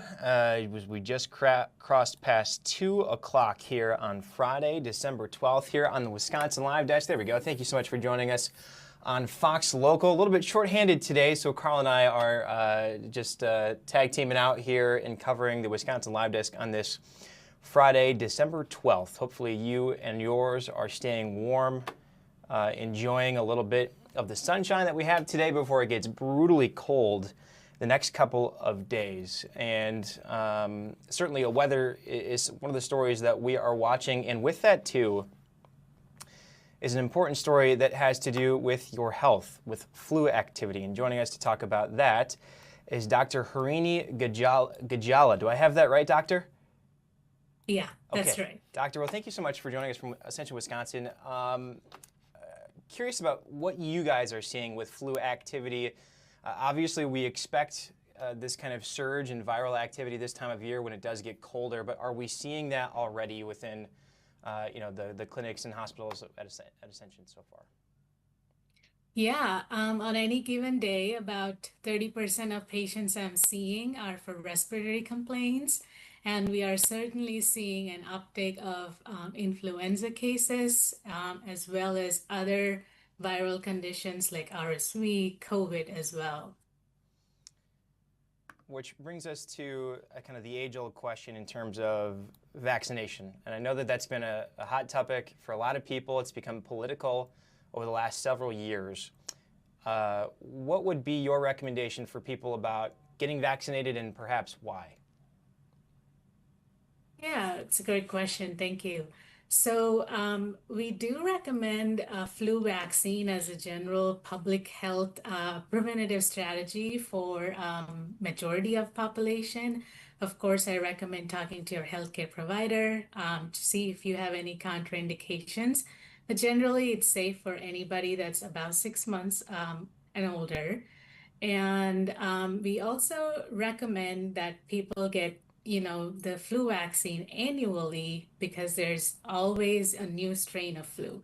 Influenza is a virus that loves to mutate every year and have new strains. So it's important, especially right around this holiday season, to try and prevent it, as well as try and prevent severe disease from influenza. So we recommend that you talk to your healthcare providers and find out information and get the flu vaccine. And there's always talk about how effective is the vaccine this year, and do I need to get it? Do I have to get it? Certainly, people with so many family gatherings coming up here for the holidays, it's going to be a point of discussion. What would be your advice to people about getting this flu vaccine every single year? Yeah, so like I just mentioned, the flu tends to change every year. And we can hash out what the efficacy is once we review all the data we have in that particular year. But even when the strains don't match the vaccines we have, the evidence shows us that flu vaccine really prevents the rate of hospitalizations, deaths from hospitalizations, complications from influenza. So it's really important, especially if you have immunocompromising conditions or chronic health conditions like diabetes, asthma, to get this and protect yourself and others around you. And then what symptoms do you think parents, children, elderly, anybody should be watching out for to realize that this may be not just a common cold, that a lot of us tend to get this time of year? It might be something more serious. Yeah, so flu is an abrupt illness, I like to call it. So anybody with abrupt onset of fever, chills, muscle pains, cough, and just generally feeling not very good, I would encourage them to go to their primary care doctor, or if not available, to an urgent care. And I say this because the medications we have for flu often work well if it started right after the symptoms start. So anytime you have these symptoms, get them evaluated. Moreover, if these symptoms occur in children less than 3 months old, newborns, they need to be evaluated right away. That's good advice for people. And as I'm looking here at the DHS statistics, and you talked about it a little bit at the start too, COVID-19 activity still low, influenza still low, RSV still low, but we know that, frankly, it doesn't take much, right, to drive up that trend, and certainly this time of year, that's pretty common. I guess I would add, too, with all of these holiday gatherings going, what advice would you give people that are hosting and perhaps are nervous about sick family members coming? You know, they still want to see everybody, but at the same time want to protect everybody and make sure everybody's safe. You know, that's a great question. I would encourage to have a dialogue, to have a conversation about this, and to collectively make a decision on what's safe for you, what's safe for the family. Perhaps you have a newborn that, you know, you want family to come over and visit, or you have, you know, elderly parents.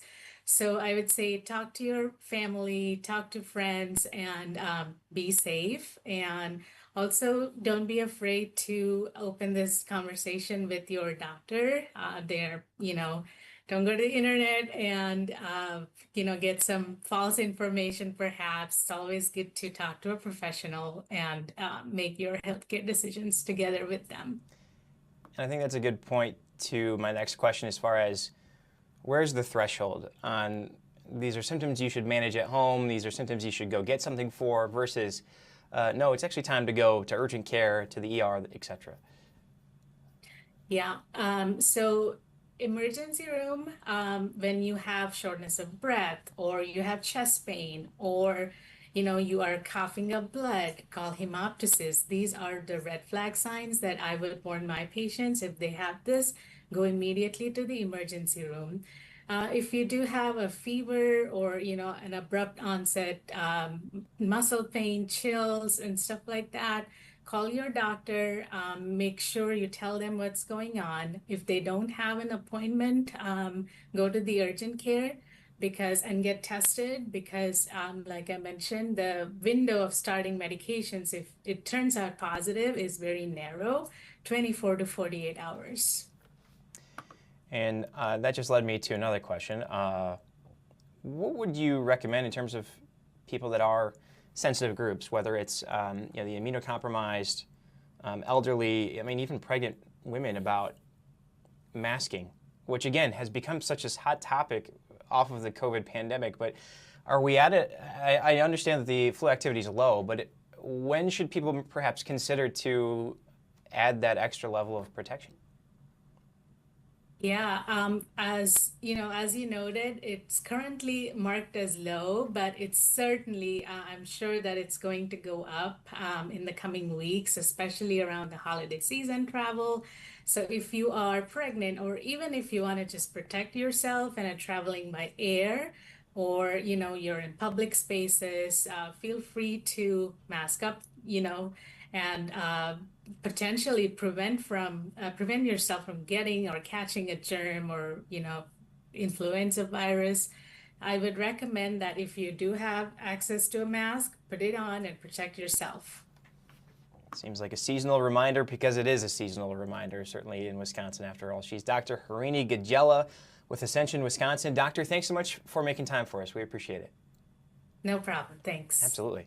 So good advice. I think advice perhaps many of us have heard and maybe just need a reminder about, especially just come holiday time. We always see it in the data that the Wisconsin Department of Health Services gathers right around this time of year. After Thanksgiving, it's often kind of after even Hanukkah, Christmas, because that's when all the families gather. You're bringing together people that maybe aren't always together. Then they disperse, and that's when those symptoms begin. And she talks about onset fever. It's not a gradual type of illness, this influenza, so something that you have to be watching for. As it gets colder and colder, we've certainly heard from the FOX6 weather experts all week long, we are headed for Arctic temperatures coming up this weekend, highs in the single digits. Certainly overnight it'll get super chilly, so a lot of us are going to be spending a lot more time inside. Well, what does that do? It exposes you to a lot more of the pathogens and germs and what other bacteria are in the air. So something to be aware of. I think it might be scary for a lot of us to talk to, perhaps bringing up old memories of what we've lived through the last 5 years. But nevertheless, it is an important discussion always this time of year. We're going to step away for a quick break on the Wisconsin Live Desk. When we return, we're going to take a look at what is happening here and elsewhere in the country on this Friday, December 12th. Again, you're watching the Wisconsin Live Desk. We'll be right back.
This is the Wisconsin Live Desk.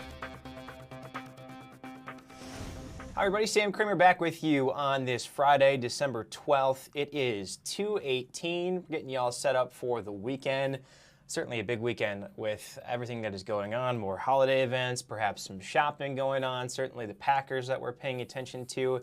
But then as we get into next week, I keep calling this the trial that the nation is watching but cannot actually see. That is the United States government against Hannah Dugan. She is the Milwaukee County Circuit Court judge who was arrested by the FBI earlier this year for allegedly helping a undocumented man, Eduardo Flores Ruiz, evade federal agents that were actually sitting inside the Milwaukee County Courthouse in a public hallway waiting for him. He was due in court for a criminal case.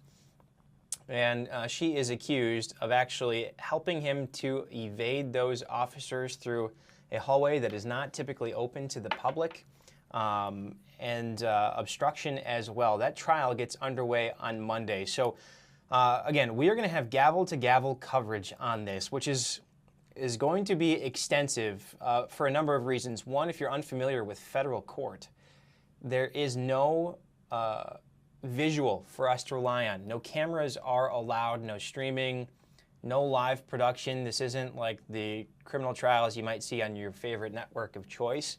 Also, no audio. So we have a number of people that will be in the courtroom just kind of typing away like madmen everything that is happening, because that is the record by which we have to report from. It's a heavy, heavy lift, but something that is super important. This kind of national flashpoint on the immigration debate is just playing out at the Milwaukee Federal Courthouse. So the jury, in case you missed it, was impaneled yesterday. They took the day off today. That trial begins with opening statements on Monday. So here's what we have. We know 9 men, 5 women will build that jury pool of, again, 14 people. All 14 sit through it because they have to be fully aware, fully exposed to all of the evidence, all of the witness testimony, the exhibits that will be entered as part of this trial, and just everything that happens in court After that time, when both of the sets of attorneys make their closing arguments, the state, in this case the federal government, gets another chance to just kind of rebut what the defense says, because the burden of proof is on the federal government. Then the judge, Lynn Edelman, will read the jury instructions. At that time, they will also likely select two numbers, because remember on Thursday, all of these jurors, potential jurors, come in as just that, potential jurors. They have a number. They had to fill out questionnaires well in advance of this, as trying to be as efficient as possible within the federal courthouse. And so they'll likely use those numbers and pick out two of them from a hat, a box, whatever. And those two will be the alternates, so that when the case actually goes to the jury for deliberations, if for any reason someone has to leave for a medical emergency, a family emergency, I'm not sure what else would be allowed or what else would be permissible for the judge to release one of those jurors. Anyway, at that time, an alternate could be inserted into this, but really it's not just something that they handle casually. It has to be for an important reason. So again, 9 men, 5 women, from which 12 of them will be selected. So it could be all 9 men, 3 women, could be all 5 women, 7 men. That remains to be seen, but something that we will be paying close attention to.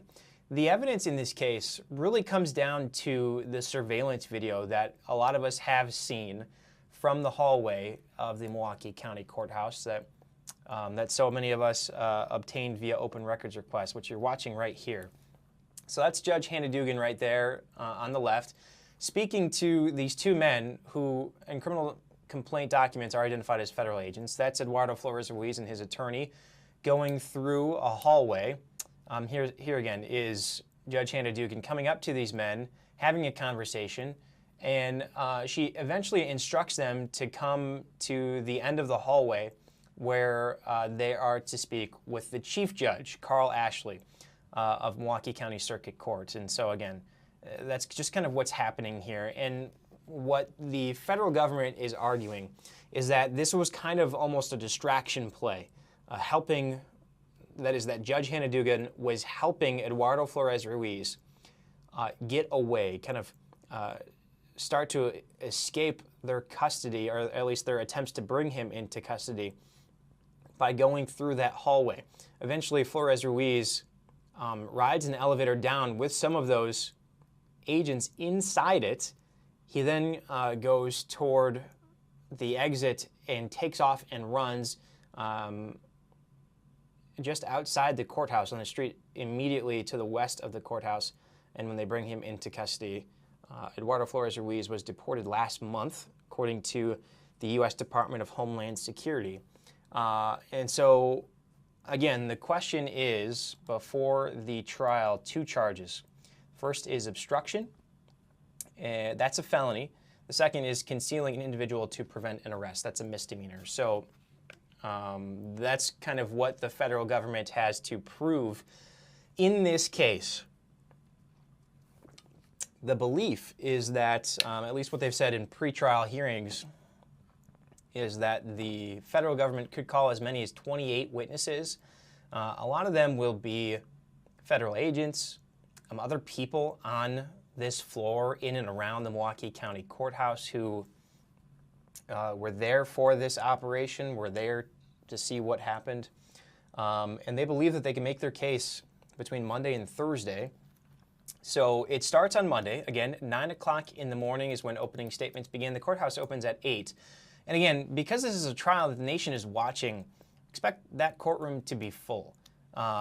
Courthouse opens at 8 o'clock, so that gives people time to get through security. We know security will be tight with the U.S. Marshal Service there.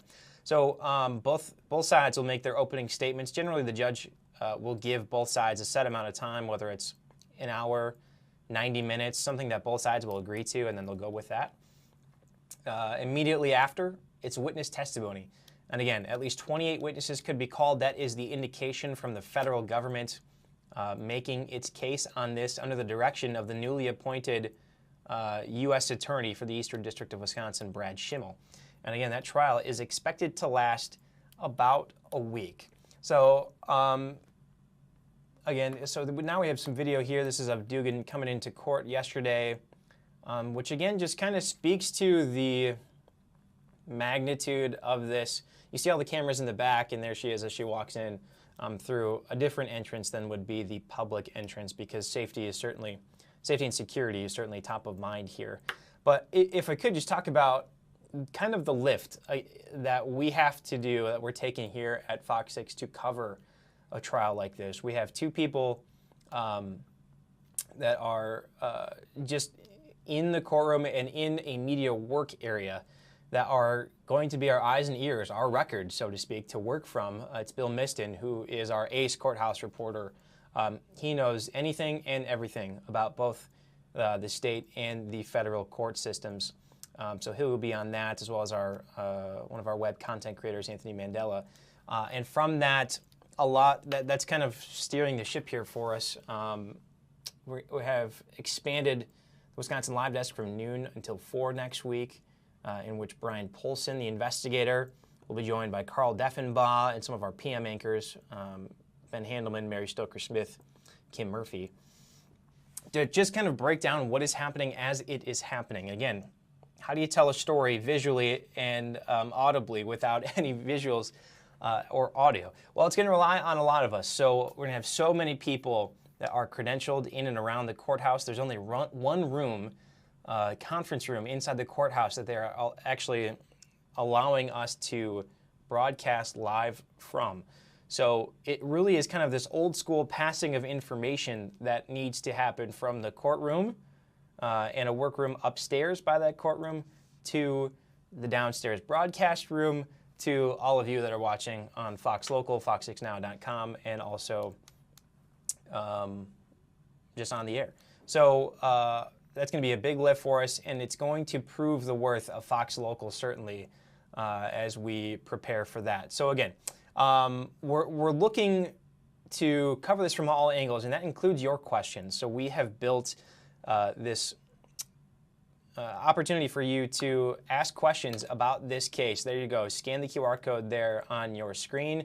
You can also just head to fox6now.com, click your way to this, that the judge is on trial. So if you have a question about the case, and we've received some good ones already as far as why the FBI and federal agents were so focused on her, what about the charges, that sort of thing. There's a lot to this, and certainly federal court is very nuanced. It's also super, how do I say this? The language, the legal terms that are in this are really high level. It's almost like a different language that you have to translate, which again, Bill Miston is really good at. So we will be looking forward to that as well. So again, in case you haven't heard, this is happening in downtown Milwaukee next week. It is something that the nation will be watching.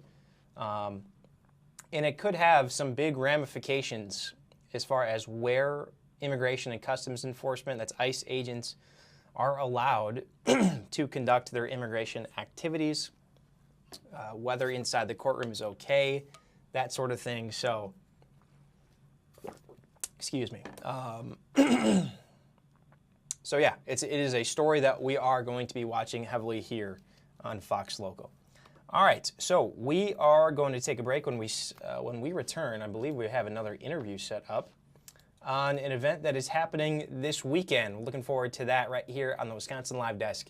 We'll be right back.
The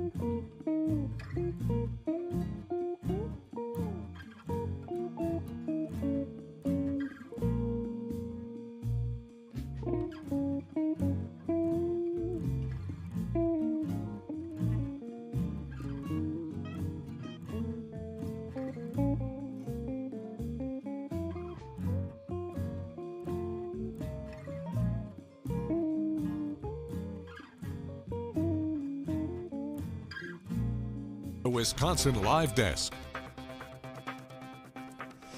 Hello again, Sam Kramer back with you here on the Wisconsin Live Desk. It is Friday, December 12th. We just passed 2:30 here for the final hour of this 3-hour program here on Fox Local. Something that we are watching this weekend. Something that we are always watching, frankly, this weekend and weekends heading into December. The Green Bay Packers as they prepare to take on the Denver Broncos, a game that all of a sudden has major ramifications for both of these teams. The Packers in the NFC, the Broncos in the AFC. As we take a look at Lambeau Fields, the frozen tundra, the snow on the ground on top of the Hudson Center, and the Resch Expo there on the right side of the screen.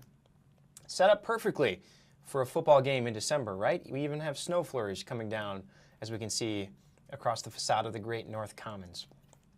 Packers 9-3-1, now the second seed in the NFC. They currently sit in first place in their division, the NFC North, after last week's riveting win over the Chicago Bears. But it only gets more difficult from here in that they have to go to Denver to play the best team in the AFC, the Denver Broncos, and who look to be on track to dethrone the Kansas City Chiefs, Patrick Mahomes, Travis Kelce, in company from their dominance in that division, the AFC West. So you see, again, we've got flurries. We've got snow. You can see the wind whipping the American flag there at the memorial to war veterans. It feels like December. It looks like December. It's really not the case, though, in Denver, where this game is going to be played. As we take a live look in Denver, not of the Mile High Stadium, but just a camera in that area. What's that? Blue skies? Some clouds? It's fine. Temperatures are supposed to be in about the 60s on Sunday afternoon when that game is played at 3:25. So I think if I'm a member of the Green Bay Packers, I'm okay getting out of town and flying somewhere new. The question is, how will they handle the elevation? Tim Van Warren, our sports director, was talking to some of the guys in the locker room about that over this last week, and a lot of them say, look, it's kind of mental. If you're not thinking about it so much, maybe you won't feel it as much. As somebody who lived in Colorado, I feel like I disagree with that. But that being said, I'm not a professional athlete, so not in the shape that those men and women would be in. But it is still going to be a huge game that, again, is happening Sunday at 3:25, then kick it over to Fox 6 at night, 9:10, and, of course, the Fox 6 Sports Blitz with Tim, Brandon, and Lily at 10:30. Tim will be live in Denver with the team for this massive game that we will be paying attention to. So, again, that is happening Sunday at 3:25, and then after that, Packers and the Bears play next week again. And depending on how both of these teams do this week, the Bears, I believe, have the Lions. So just massive games, massive implications with the playoff picture with just about 3 or 4 weeks left in the regular season. I believe it's 4. That a lot can change. I mean, last week the Bears started as the #1 seed in the NFC. They're now, I believe, toward the bottom, 6 or 7. They may even be out of it. I'd have to go double check that. But certainly major ramifications are happening there. I want to take a live look right now over downtown Milwaukee. And again, kind of like that Green Bay shot, you can see the American flags atop the skyscrapers, which I've always loved to see that. There's just kind of seems like a sign of solidarity between all the buildings, something that they're all in on. Snow on top of these buildings as well. The roads pretty clear, and the Milwaukee River, as I'm noticing here along the right side is fairly frozen over, at least from where we are seeing right now, versus Lake Michigan off toward the horizon there is still not frozen over. Probably is toward the shoreline, but not right there by any means. So weather is something that we are certainly paying attention to. I believe we're going to have, if it's Stephanie Barrichello or somebody else from the Fox 6 weather experts, join us in a little bit to talk about the weekend forecast, getting you ready, and just staying warm this weekend. So we are going to take a quick break right here on the Wisconsin Live Desk, and when we return, we got to talk about an event that I think has a little bit of something for everyone. It's called Festivus at Mia's. It's a downtown Waukesha restaurant, historic restaurant. We're going to be talking with somebody from them coming up right here on the Wisconsin Live Desk.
This is the Wisconsin Live Desk. Good afternoon. Welcome back to the Wisconsin Live Desk here on the third hour on this Friday, December 12th. Hopefully you are staying warm, enjoying the taste of sunshine that we have here in southeast Wisconsin after what really has felt just like an onslaught of winter weather, technically, before the again, technical start of winter as we march our way through December here. But I want to talk about something that is happening this coming, or still in December here, and that is Festivus at Mia's. And joining us to talk about that today is Bo Blask. He's the owner of the restaurant there in Waukesha. Bo, thanks so much for joining us here on the Wisconsin Live Desk. Thanks so much for having me. I appreciate it. So, Bo, for those of us that haven't been, myself included, tell us about Mia's and perhaps why you take this event in Festivus here in December. Right, so Festivus is traditionally on December 23rd. Luckily for us, it lands on December 23rd, but really kind of became popular in a Seinfeld TV show in 1997, where 3 million people tuned in right after the Super Bowl. and depicted kind of an unconventional holiday called Festivus for the rest of us, and we've kind of fully embraced it here at Mia's. I've got the pole unadorned, with nothing on it, as best as you see it, with all of its strength.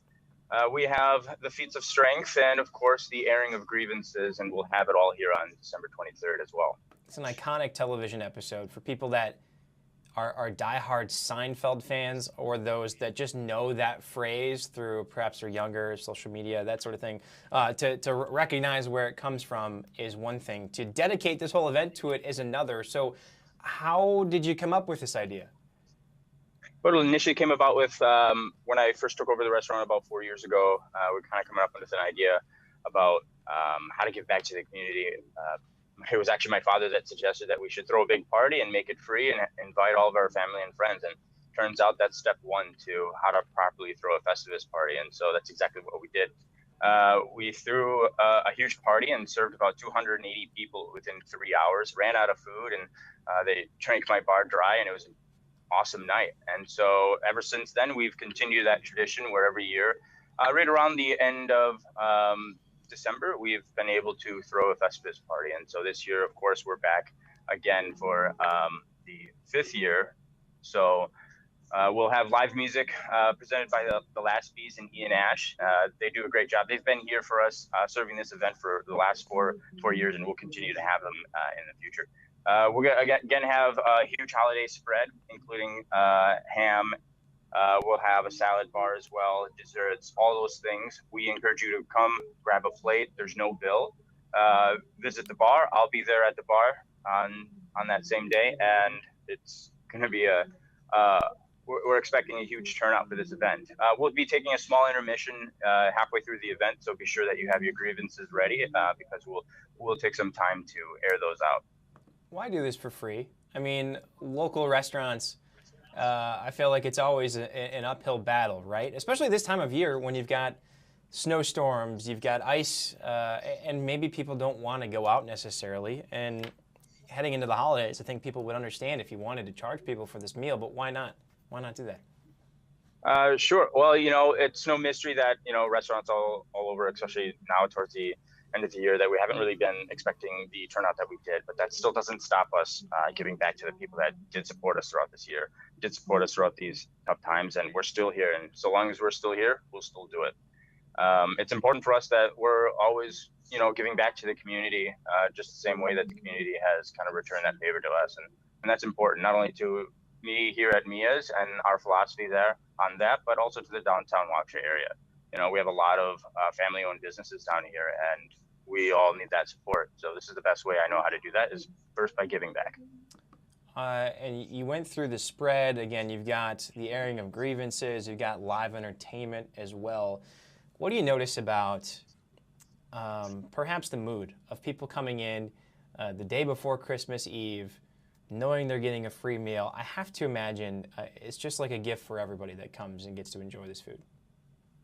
I think most people that I see year after year is usually surprised. They don't really anticipate the amount of food that we have. Luckily for us, we now have our newly installed 18-foot table that we're able to kind of put everything all on at once. In the past, we've kind of had to throw tables together and get creative on how we serve that.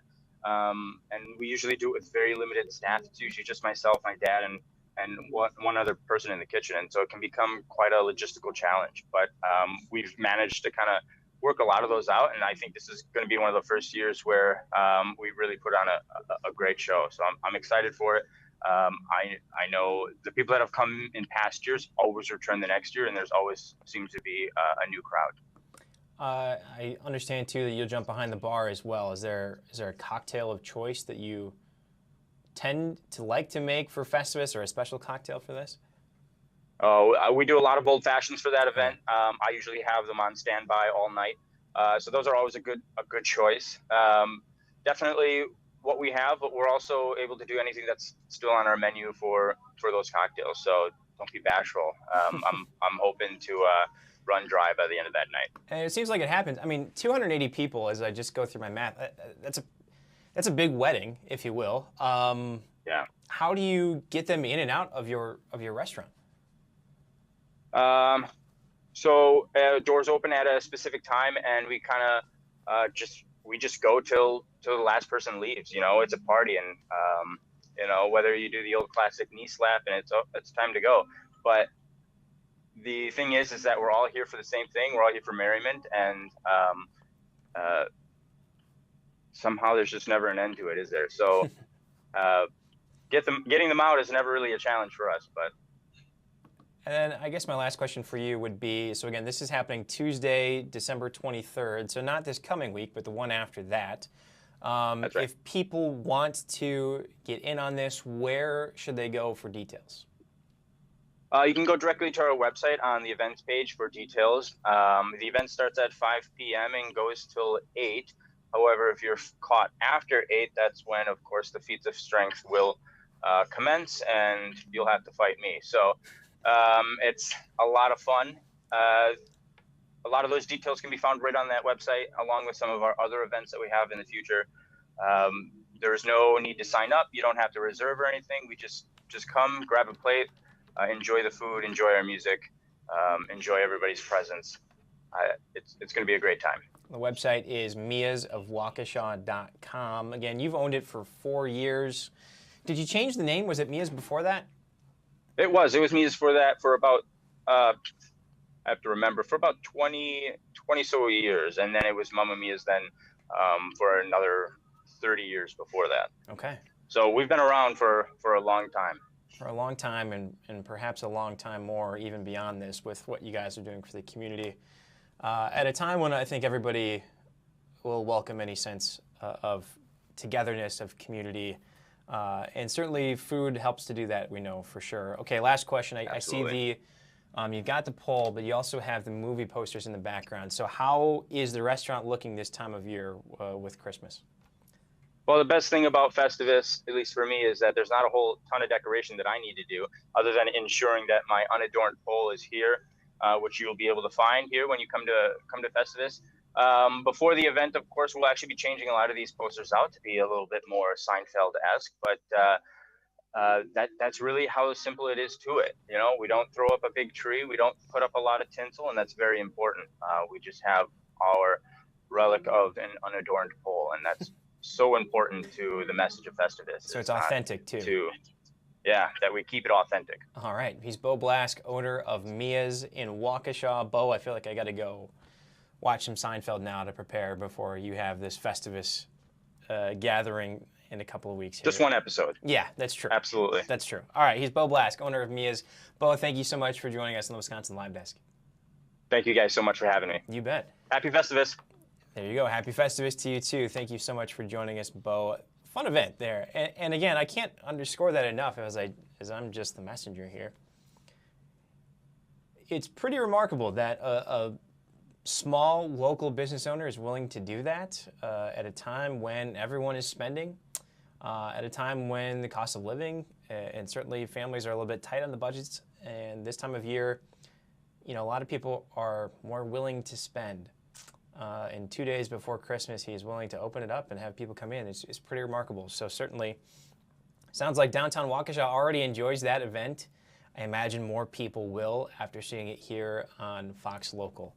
All right, it's 2:49. We are going to step away. When we return, we'll check out what else is happening, maybe get you caught up to speed on the weather for this weekend.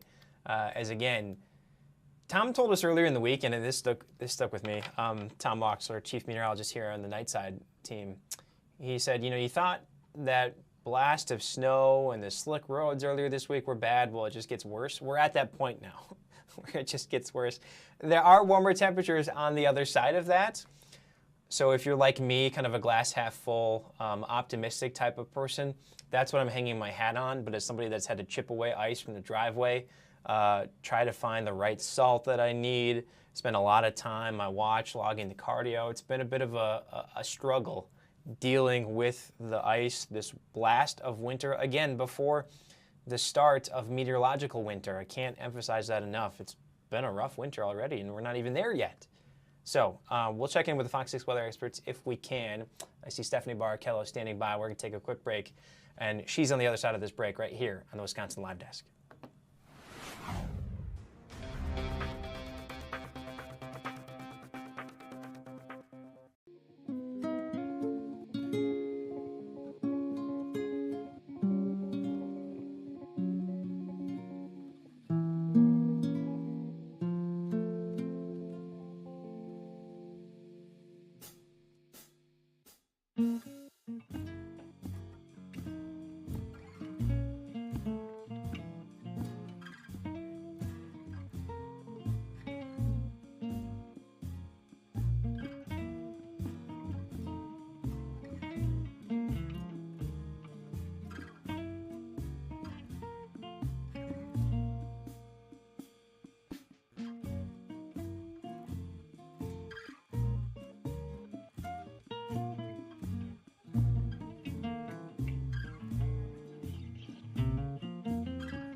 This is the Wisconsin Live Desk.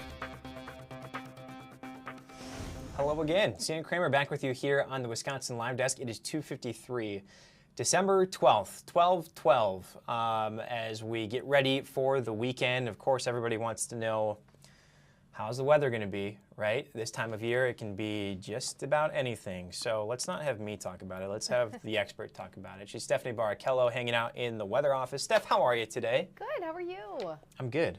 As I mentioned, I was off yesterday, so I spent some time chipping away at that ice. Yes.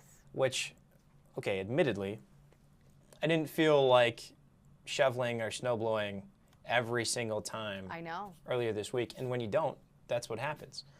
Well, to be fair, I did shovel. Okay. Like that morning. What was that? It was Wednesday morning. Yeah. But it was such a thick slush that it was already so hard to get it all off of my driveway. So yeah, I mean, we've had trouble even getting up our driveway because of everything that is iced over. Okay. I'm glad it's not just me. No, I don't have a hill, so I'm good in that regard. But again, it stood out to me that earlier this week at night, Tom Walks was saying, you know, you think this is bad. I got more bad news, and that is the cold temperatures. I see the cold weather advisory behind you, so why don't you just kind of be the messenger here? It's not your fault, but we need to know that it's going to be a little bit brutal outside here. Yes, so we've kind of been eyeing this cold front for a couple of days now. It is just off towards the west, so it's going to move in later on tonight. Right now we're in the 20s, but as soon as this evening, we are gradually going to fall to teens and then single digits, and then by morning, single digits below zero. So we do have a cold weather advisory. It's for all of southeast Wisconsin. It starts at midnight tonight and then continues until 10 a.m. Sunday. So both Saturday and Sunday mornings are going to be brutal, absolutely, with wind chills of -20 to about -30. Now, I'll show you where that cold air is right now because you can really tell it's getting close. The cold front is just out towards the west. And look at some of these air temperatures across Minnesota and the Dakotas. I mean, not as extreme as they will be in Minneapolis just yet, but again, that cold front just passed, so they're in the process of dropping. Look at Bismarck, it's zero. Zero for an air temperature, right? But look at the wind chill in Bismarck right now, 19 below. So it's basically just knocking on our doorstep, Sam. It's also going to bring in a little bit of light snow in the next couple of hours and throughout the evening. Really shouldn't have any impacts there. Just watch out for a few flurries. But it's more so these temperatures. So breaking it down for you a little bit more, temperatures in the next couple of hours will still be in the 20s, but then later tonight we are rapidly going to drop through the teens and then likely below zero by tomorrow morning. And these are air temperatures. Then you'll notice how much we struggle during the day tomorrow. A high temperature of 6 above 0 is our high temperature for Milwaukee. I shouldn't be laughing because that is absolutely no fun. And then skip ahead to Sunday morning, we're right back below 0. And then wind chills, this is starting tomorrow morning. You can see the range of especially -20 to -25, coldest in some of our northern communities, but all during the day then will stay in the teens below 0. Sunday morning has the potential to be a little colder. I wouldn't be surprised if some spots were actually 30 below 0, especially north and west. And then again, we stay below 0 then all the way through about Monday afternoon. So that's, that's your highlight when it comes to the cold. And now we're always stressing, these wind chills are going to be this, these wind chills are going to be that. We need to remember that this is a real thing. I know there are a lot of people who are air temperatures or nothing. It's all they care about. Wind chill really is a real thing. When the wind is this strong, which tomorrow, could be gusting over 20 miles per hour. Number one, that really takes your breath away when you're outside in that type of cold. But also, that wind takes away our protective layer from our skin, what warms us, meaning our skin really does feel colder when it's that windy. So that's the reason why we use that wind chill factor. It only takes about 15 to 30 minutes in wind chills of -20 to -30 for any exposed skin to experience frostbite. So it is something to really, really keep in mind, not just for the morning hours. I mean, the morning hours will be the worst, but even in the afternoon, those wind chills are going to be, 15 below 0. That's still the type of air that you want to limit your time outside. Yeah, it's serious cold. And I think a lot of us perhaps know somebody, whether it's in the family or in your friend groups, that has to be the tough guy, right? Always. No gloves. Like, come on. What are we doing? Just be smart here. I can tell you that we always hear from Ascension, Freighter, Aurora, insert your healthcare provider here, about people that have to come in because they thought they were okay, and unfortunately are dealing with frostbite, hypothermia, and I've talked with people about this. It happens so quickly. You think you're okay, like, it's just a little bit cold, but then you get inside it and things don't improve. Right, exactly. So again, don't be the hero here. I just had a question in noticing that to the north, to the west, you said it could be even -30 by Saturday, Sunday. Yeah. Is that just having to do with where that cold front is coming from? Yes, I think just typically some of our northern burbs and western, inland areas are just in general usually colder than the lakeshore and some of our southern communities. But I do also think there will be a little bit more in the way of clearing clouds faster in some of those communities late Saturday night into Sunday morning. And we know, especially during our overnight hours, once those clouds clear, temperatures really plummet. And then the wind is still going to be pretty strong in some of those communities as well. Everyone's going to feel the cold, but yes, I do think especially away from the lake, it is going to be, even 5 degrees colder than what Milwaukee will likely be. Now, way up north, we're talking northern Wisconsin, they could actually see wind chills 35, maybe even 40 degrees below 0. So they're going to be even colder than that. Still under that advisory at this point, even in northern Wisconsin, but I do think there could be some spots that get close to warning criteria. Earlier, we talked to a meteorologist with the National Weather Service. Just always nice to pick another meteorologist's brain, but he kind of went through the advisory as well as the warning criteria and did mention that some spots will get close, but for now, everybody's going to stay in that cold weather advisory. And when we say that, that's still relatively new terminology. It's just formally that wind chill advisory. So it's now a cold weather advisory. It kind of encompasses, really cold air temperatures, but also really cold wind chills. It just, simplifies things a little bit more. And like you mentioned, I think when people sometimes hear wind chill, they don't give it the credence that it should deserve. In that, okay, that's not the true temperature, but that's what it makes it feels like, or makes it feel like. So there's that. It's something to take seriously. Put you on the spot a little bit here, Steph. It feels like we have just really been kind of blitzed by this winter weather, which, am I correct in saying the meteorological start of winter hasn't happened yet? Well, meteorological winter started December 1st. Okay. I think you're thinking astronomical winter. That has not started. Okay. No, the solstice is, the 21st, 22nd? one of those days. It kind of depends on the year. Okay. So yes, you're right. I mean, technically winter has not started yet. And I did some looking back at stats snow-wise. I haven't looked a ton at cold, but stats-wise, because of all of the snow that we've had, it's our 11th snowiest start to the season on record. Okay. So that accounts for what we saw after Thanksgiving up until now. As far as December goes, not as significant. It's about our 17th snowiest start to the month, but season-wise, it's the snowiest we've been since 1996. Okay. So it really has been. I know everybody, like, and they're right. It's been a long time since we've jumped into winter this quickly. Again, I haven't checked on temperatures. Maybe I'll actually do that when I'm done here with you. Sure. But earlier when we did talk to the National Weather Service, they did mention that going back to about 1930, when a lot of our records started, at least some of these more specific records when it comes to wind chills in this case, it's about 50-50. So 50% of our Decembers, we've had a cold spell like this since 1930. But then also, it's been about 5 years, I think, since we've had that as of late. The last couple of years have been very warm. We've had some chill, you know, the second half of winter, essentially, January, February, even into March. But this compared to the last couple of years, just has been wildly different and much snowier and much colder. Also, Sam, I don't know if you've seen the 6-day. Oh, I have not. Let me throw it up real quick. Well, not the actual 6-day, but I like this graphic. I like to show this a lot. Look at the last 3 days. This is Wisconsin. Am I right? We could be in the 40s Wednesday and Thursday. Okay. And Thursday, we could have rain that changes to snow as temperatures drop.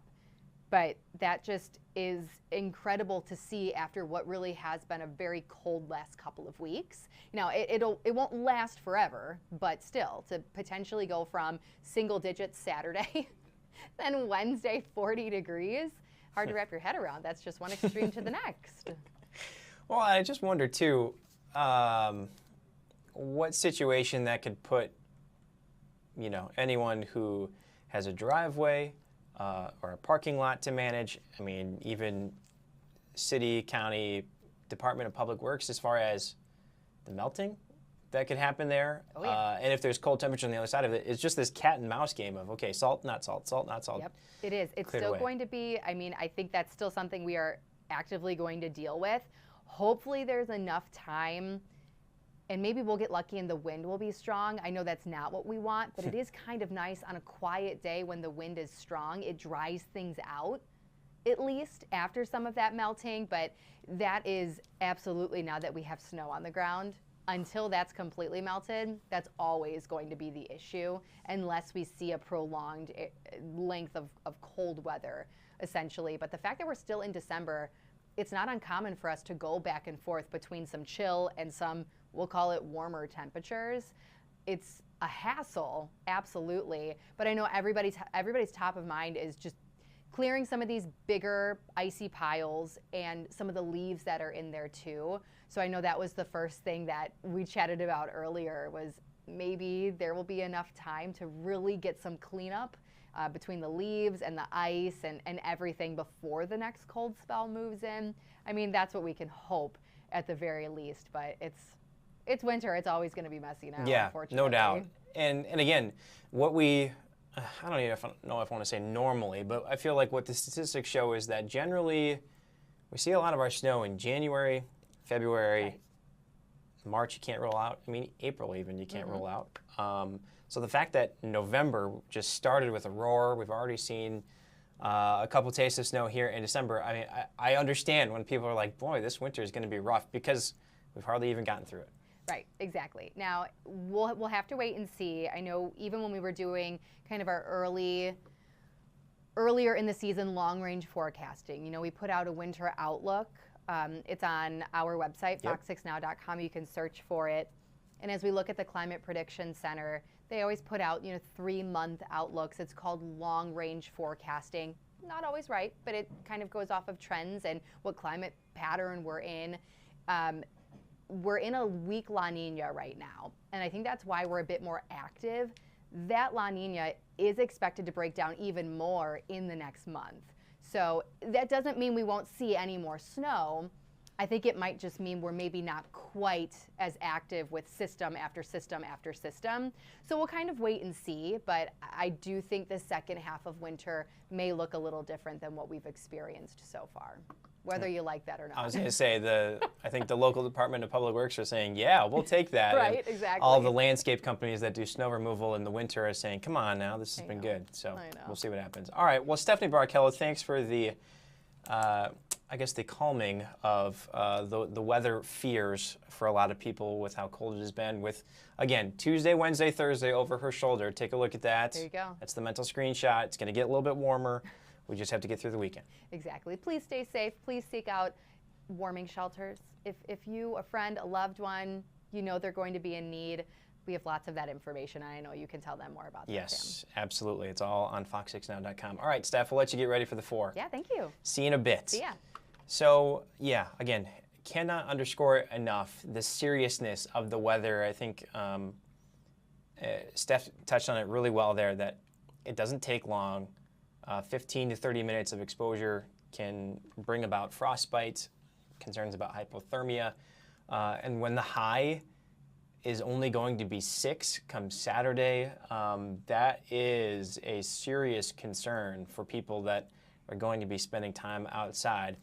Now keep in mind, you can still do it safely and enjoy things like ski hills, outdoor skating, shopping even, but you just really have to pay attention to your body, wear those layers, keep yourself dry and warm, and taking breaks inside and that sort of thing.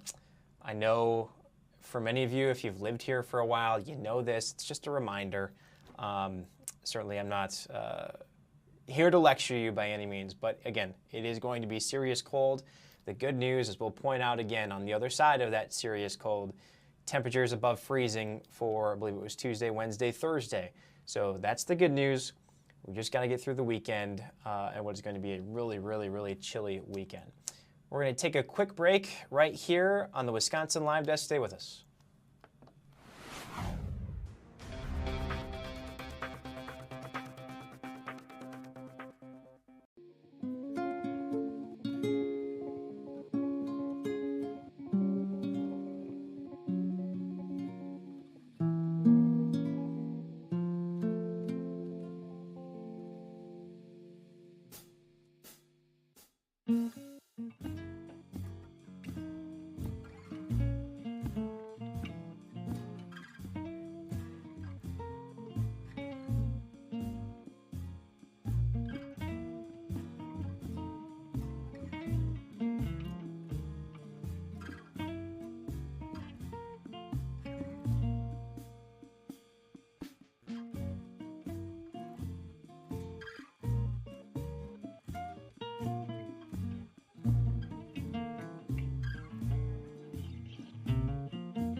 This is the Wisconsin Live Desk.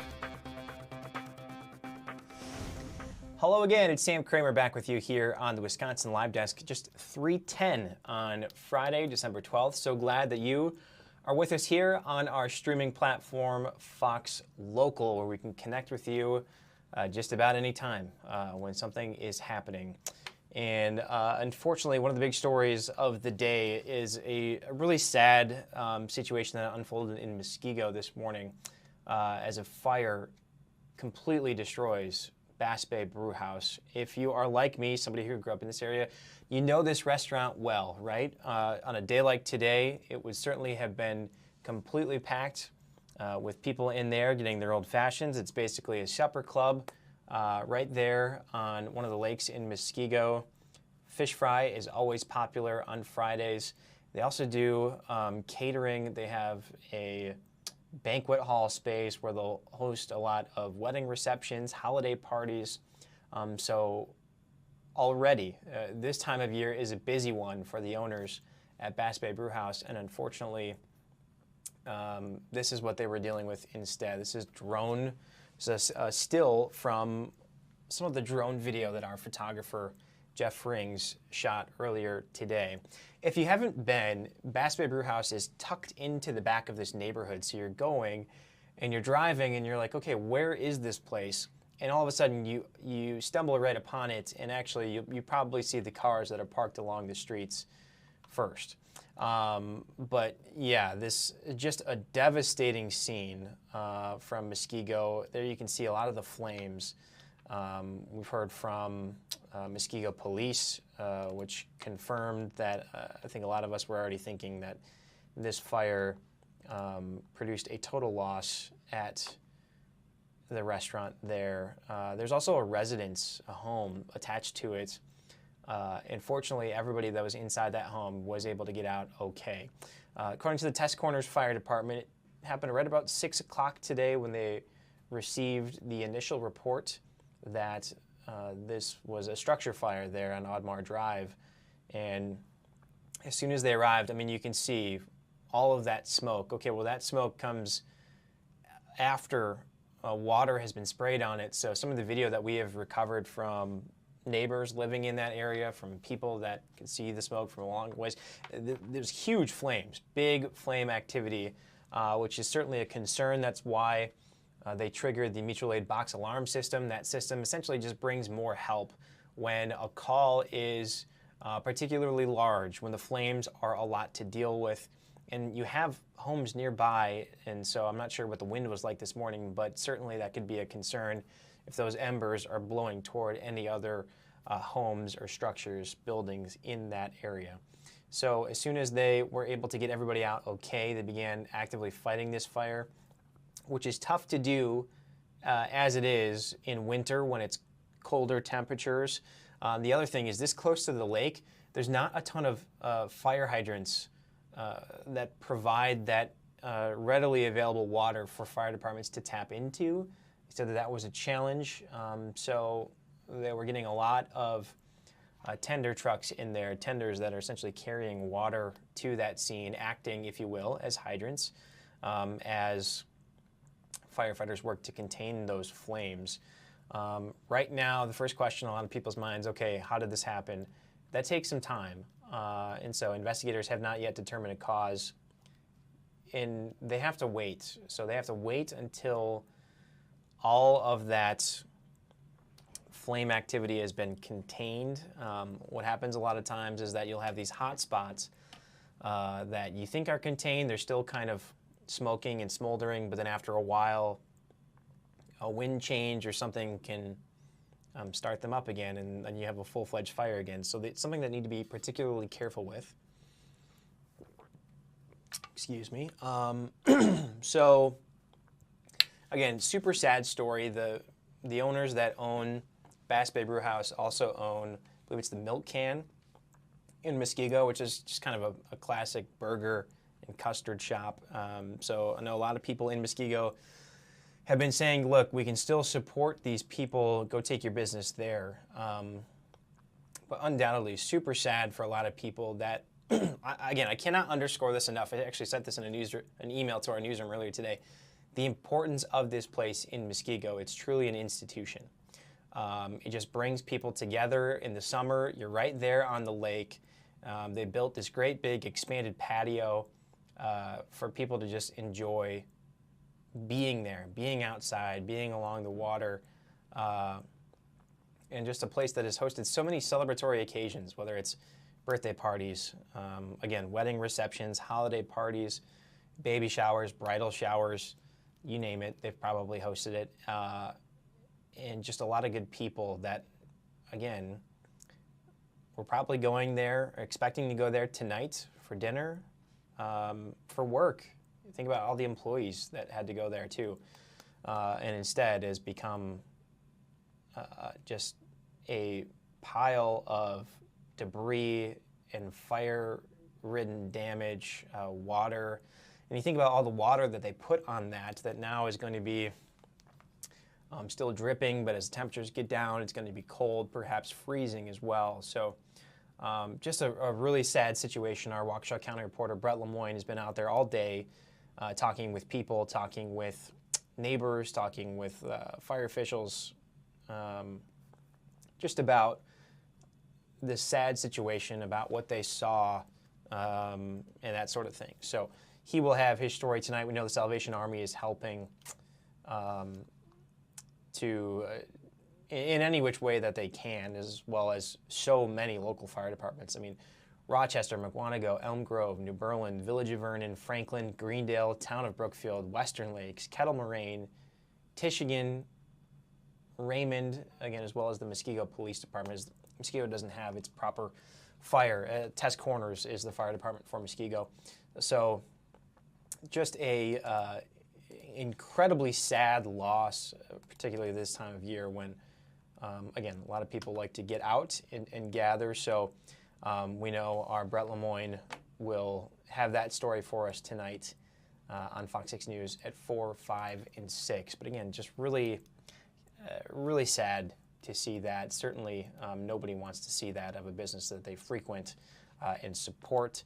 And so that will be something that we will be watching closely. And I would imagine that some fundraisers will come about to support the employees, to support the owners who, again, now all of a sudden have a big expense on their hands. And certainly you would hope that insurance would play a role in that, but that is weeks, months, maybe even years down the road in terms of a resolution. So we will see what happens there. And again, we'll be looking forward to that story tonight on Fox 6 News at 4, 5, and 6. Okay, it is 3:18. Taking a look here at some of the stories that we are watching. In Alabama, there is a dedication happening for what will be the future home of U.S. Space Command. It had been at an Air Force base, existing Air Force base in Colorado Springs. But President Trump announced the move to, I believe it's Huntsville, Alabama, as a kind of ramp up this new frontier, if you will, of the U.S. Department of Defense, again, which the Trump administration is labeling the Department of War. So we expect that the Defense Secretary, Pete Hegseth, will be speaking there. But again, just a visual of what is unfolding there. Also, what is happening in New York is the New York City Mayor-elect Zohran Mamdani fielding questions from the press after a brief roundtable. Let's listen in. Here in New York City. Hi.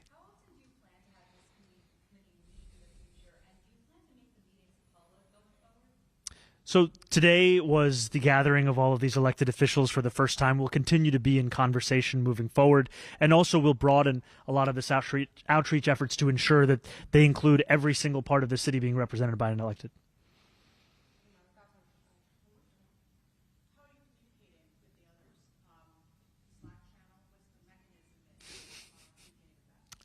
I won't lie that I am active on Slack at this moment. What I will say is that I have been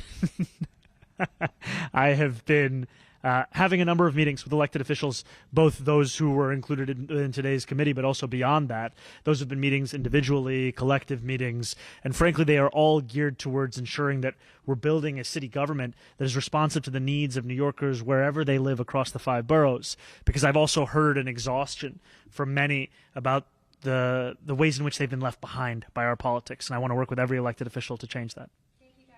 Thank you. Yeah. What's the purpose of having prominent politicians like Letitia James sit and watch a PowerPoint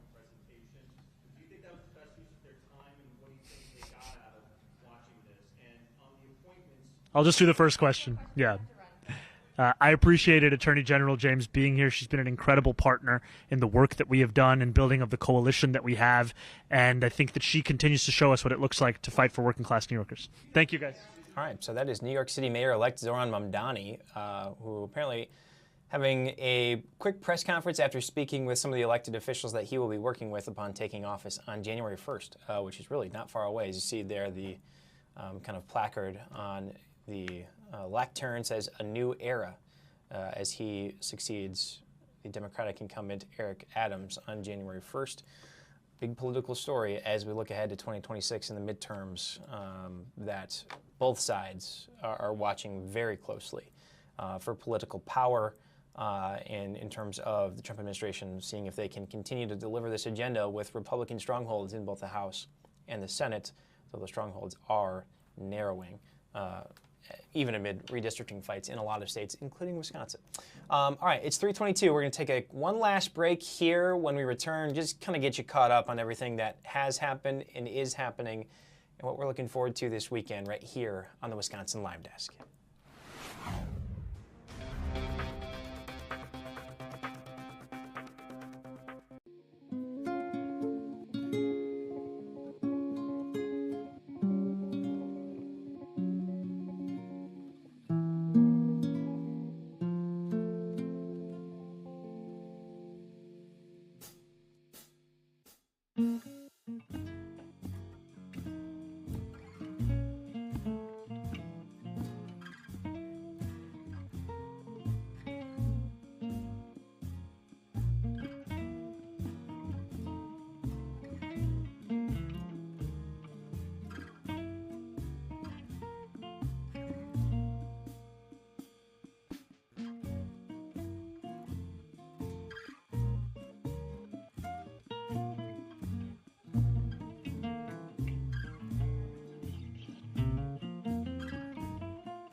This is the Wisconsin Live Desk. Hi everybody, Sam Kramer back with you here on the Wisconsin Live Desk. It is 3:24. We're with you for about another 5 minutes or so as we wrap up hour 3 on this Friday, December 12th. It's been an interesting day, certainly a news-breaking day as probably is always the case here. It feels like in Southeast Wisconsin, but a busy time for our newsroom. And I just wanted to, again, kind of round up the stories that we've been working on today. The biggest one is in Waukesha County, where an historic restaurant, the Bass Bay Brew House, is a total loss after a fire that happened early this morning, about 6 o'clock this morning. These are photos, still photos, from drone video that our pilot, Jeff Frings, was able to record today as firefighters were actively tending to this situation. You see the plume of smoke, you see the ladder with the hose line there spraying water down upon it. This was massive. Received a number of texts from people that I know that live in the Franklin and Muskego area, seeing that plume from miles away. Just a heartbreaking situation this morning in Muskego as the owners of Bass Bay Brew House, who again own the Milk Can, which is a burger and custard shop as well, have to deal with this now. And what I'm sure was a busy season. They always are full of customers on the weekends. They host events as well, again, down there on the lake. So it's just a tough situation.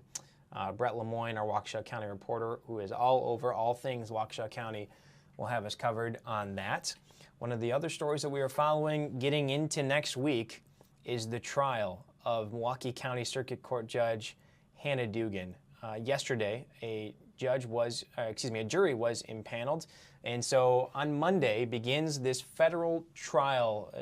There you see her there on the left, Circuit Court Judge Hannah Dugan, now the defendant in a case at the federal courthouse. Again, not the county courthouse where she works and acts as a judge, although she has been suspended, having been charged with a felony by the Wisconsin Supreme Court. But that trial begins on Monday. We have you covered as best we can. Again, it's federal court, so no cameras in the courtroom, no audio recordings.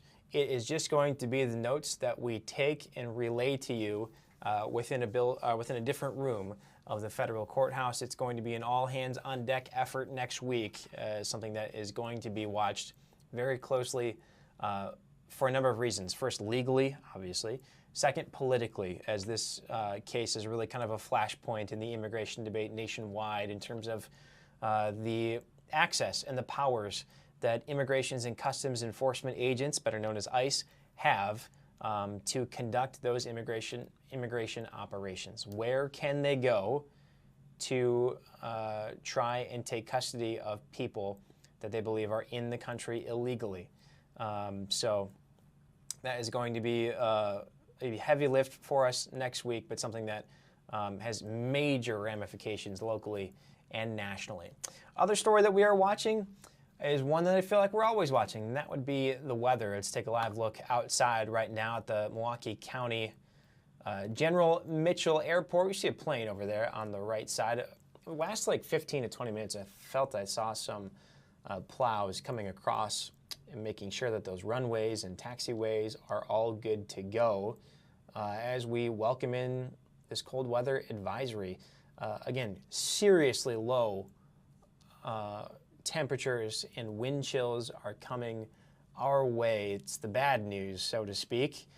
To steal the label from Chief Meteorologist Tom Wachs. You know, you thought we were through it already with the snow and the rough travel conditions in the morning commute earlier this week. No, because why would that just be the end of it, right? We've got cold temperatures Saturday and Sunday especially, and tonight as well.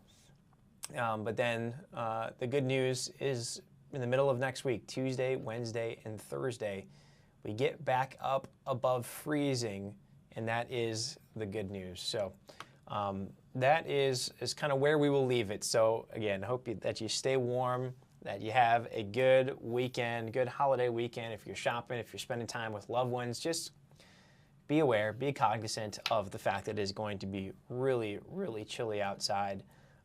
Good time to, find the blankets, find the fireplace if you have it, and make sure that that's all good to go. As we take another look outside over downtown Milwaukee, the lake, not frozen over, but boy, still chilly as those flags at the top of the buildings there are an indication of the wind. So thank you so much for joining us here on the Wisconsin Live Desk. We got your news coming up at 4, 5, 6, 9, and 10. If we don't see you then, have a great weekend.